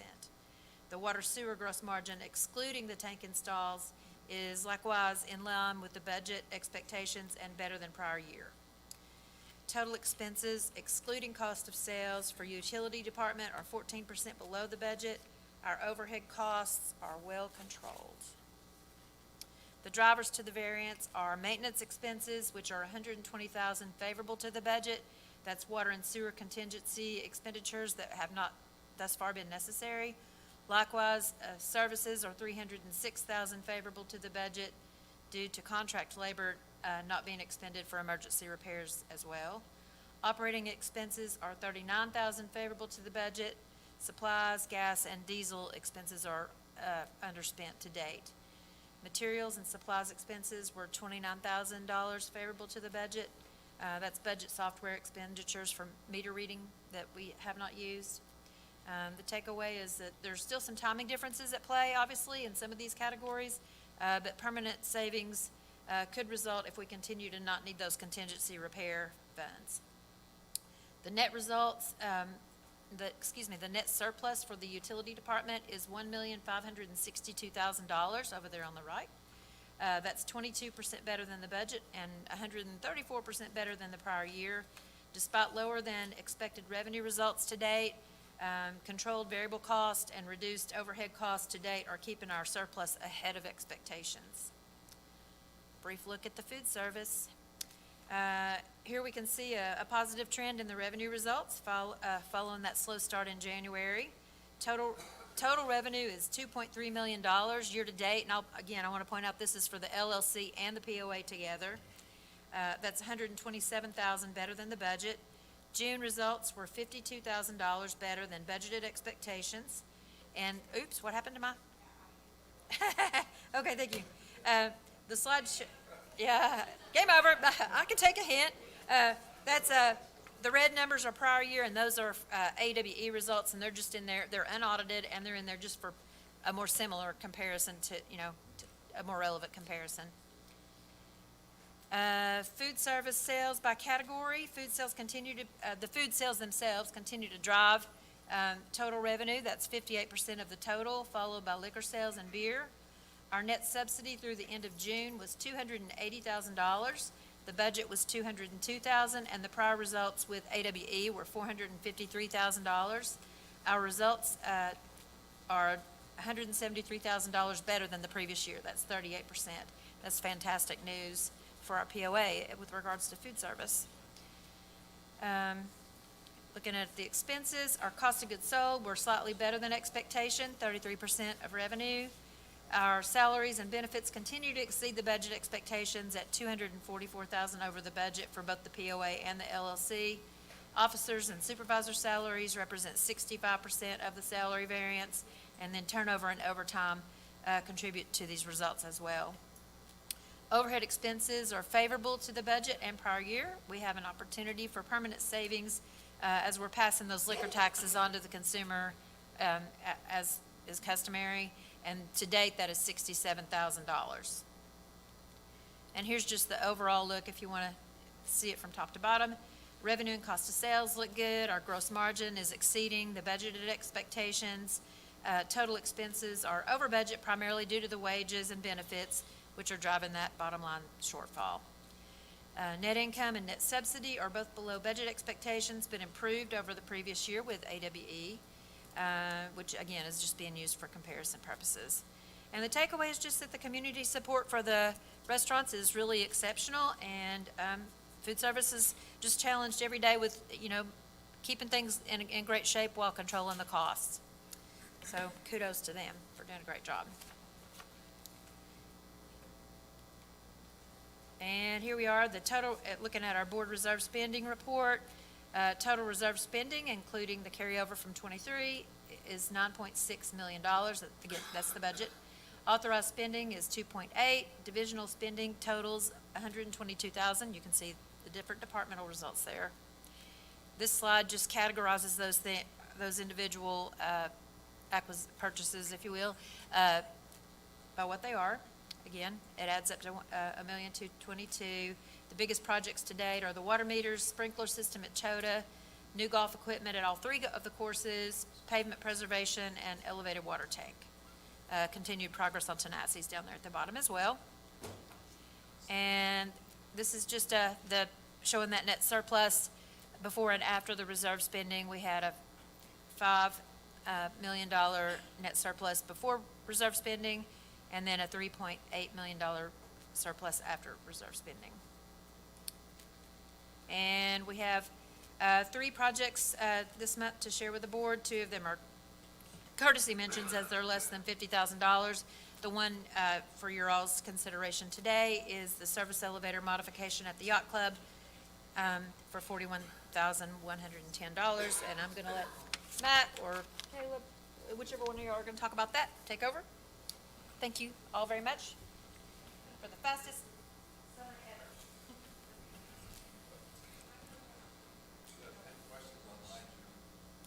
What?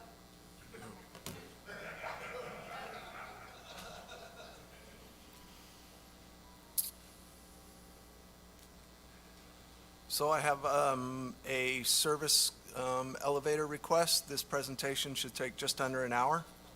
I'll go through it as fast as I can.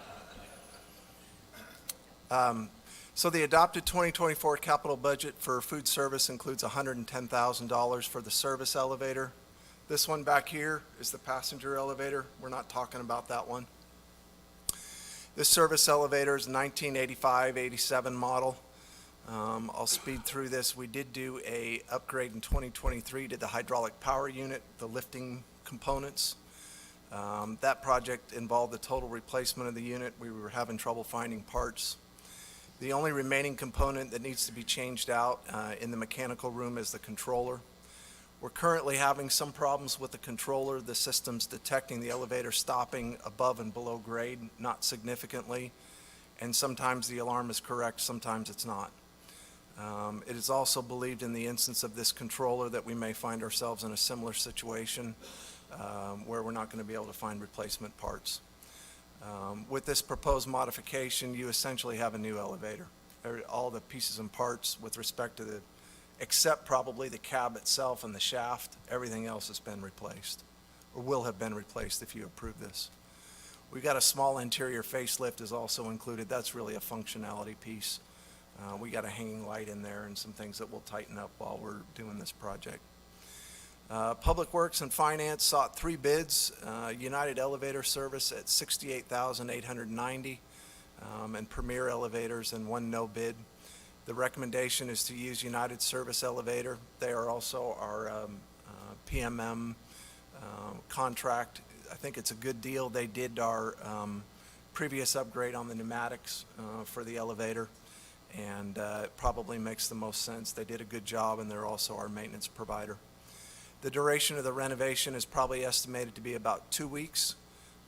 Restaurant staff will have to use the stairs or the passenger elevator if that becomes necessary. And I've provided a recommended motion if you so choose to use it. Was this reviewed with PSAC? It was. And they recommended it? PSAC and FAC. Okay. And it was budgeted? Yes, sir. In fact, you're under budget. Yeah. Yeah. I move to recommend the Yacht Club service elevator renovation, the amount of $68,890 to using United Elevator Service be approved. I'll second it. So back to their point, roughly $40,000 we're not going to spend out of this budget item. Correct. Okay. Bob, microphone, please. Bob, open your microphone, please. On the motion to approve the United elevator, all in favor? Motion passes 6-0. John's gone. Anything? No, that's it all on any others from the board? Any members of the board? They're being. Well, I just want to correct what Joe was trying to tell me as I was getting up. And every time you heard me say marketing, that should be marketing and communications, just so you know it's both. And I will be sure I update my slides to reflect that going forward, so everybody realizes that it's not just marketing. Thank you, Judy. If there being anything from anybody in the audience who's still here? Okay. Hearing nothing. Meeting is adjourned. Thank you very much.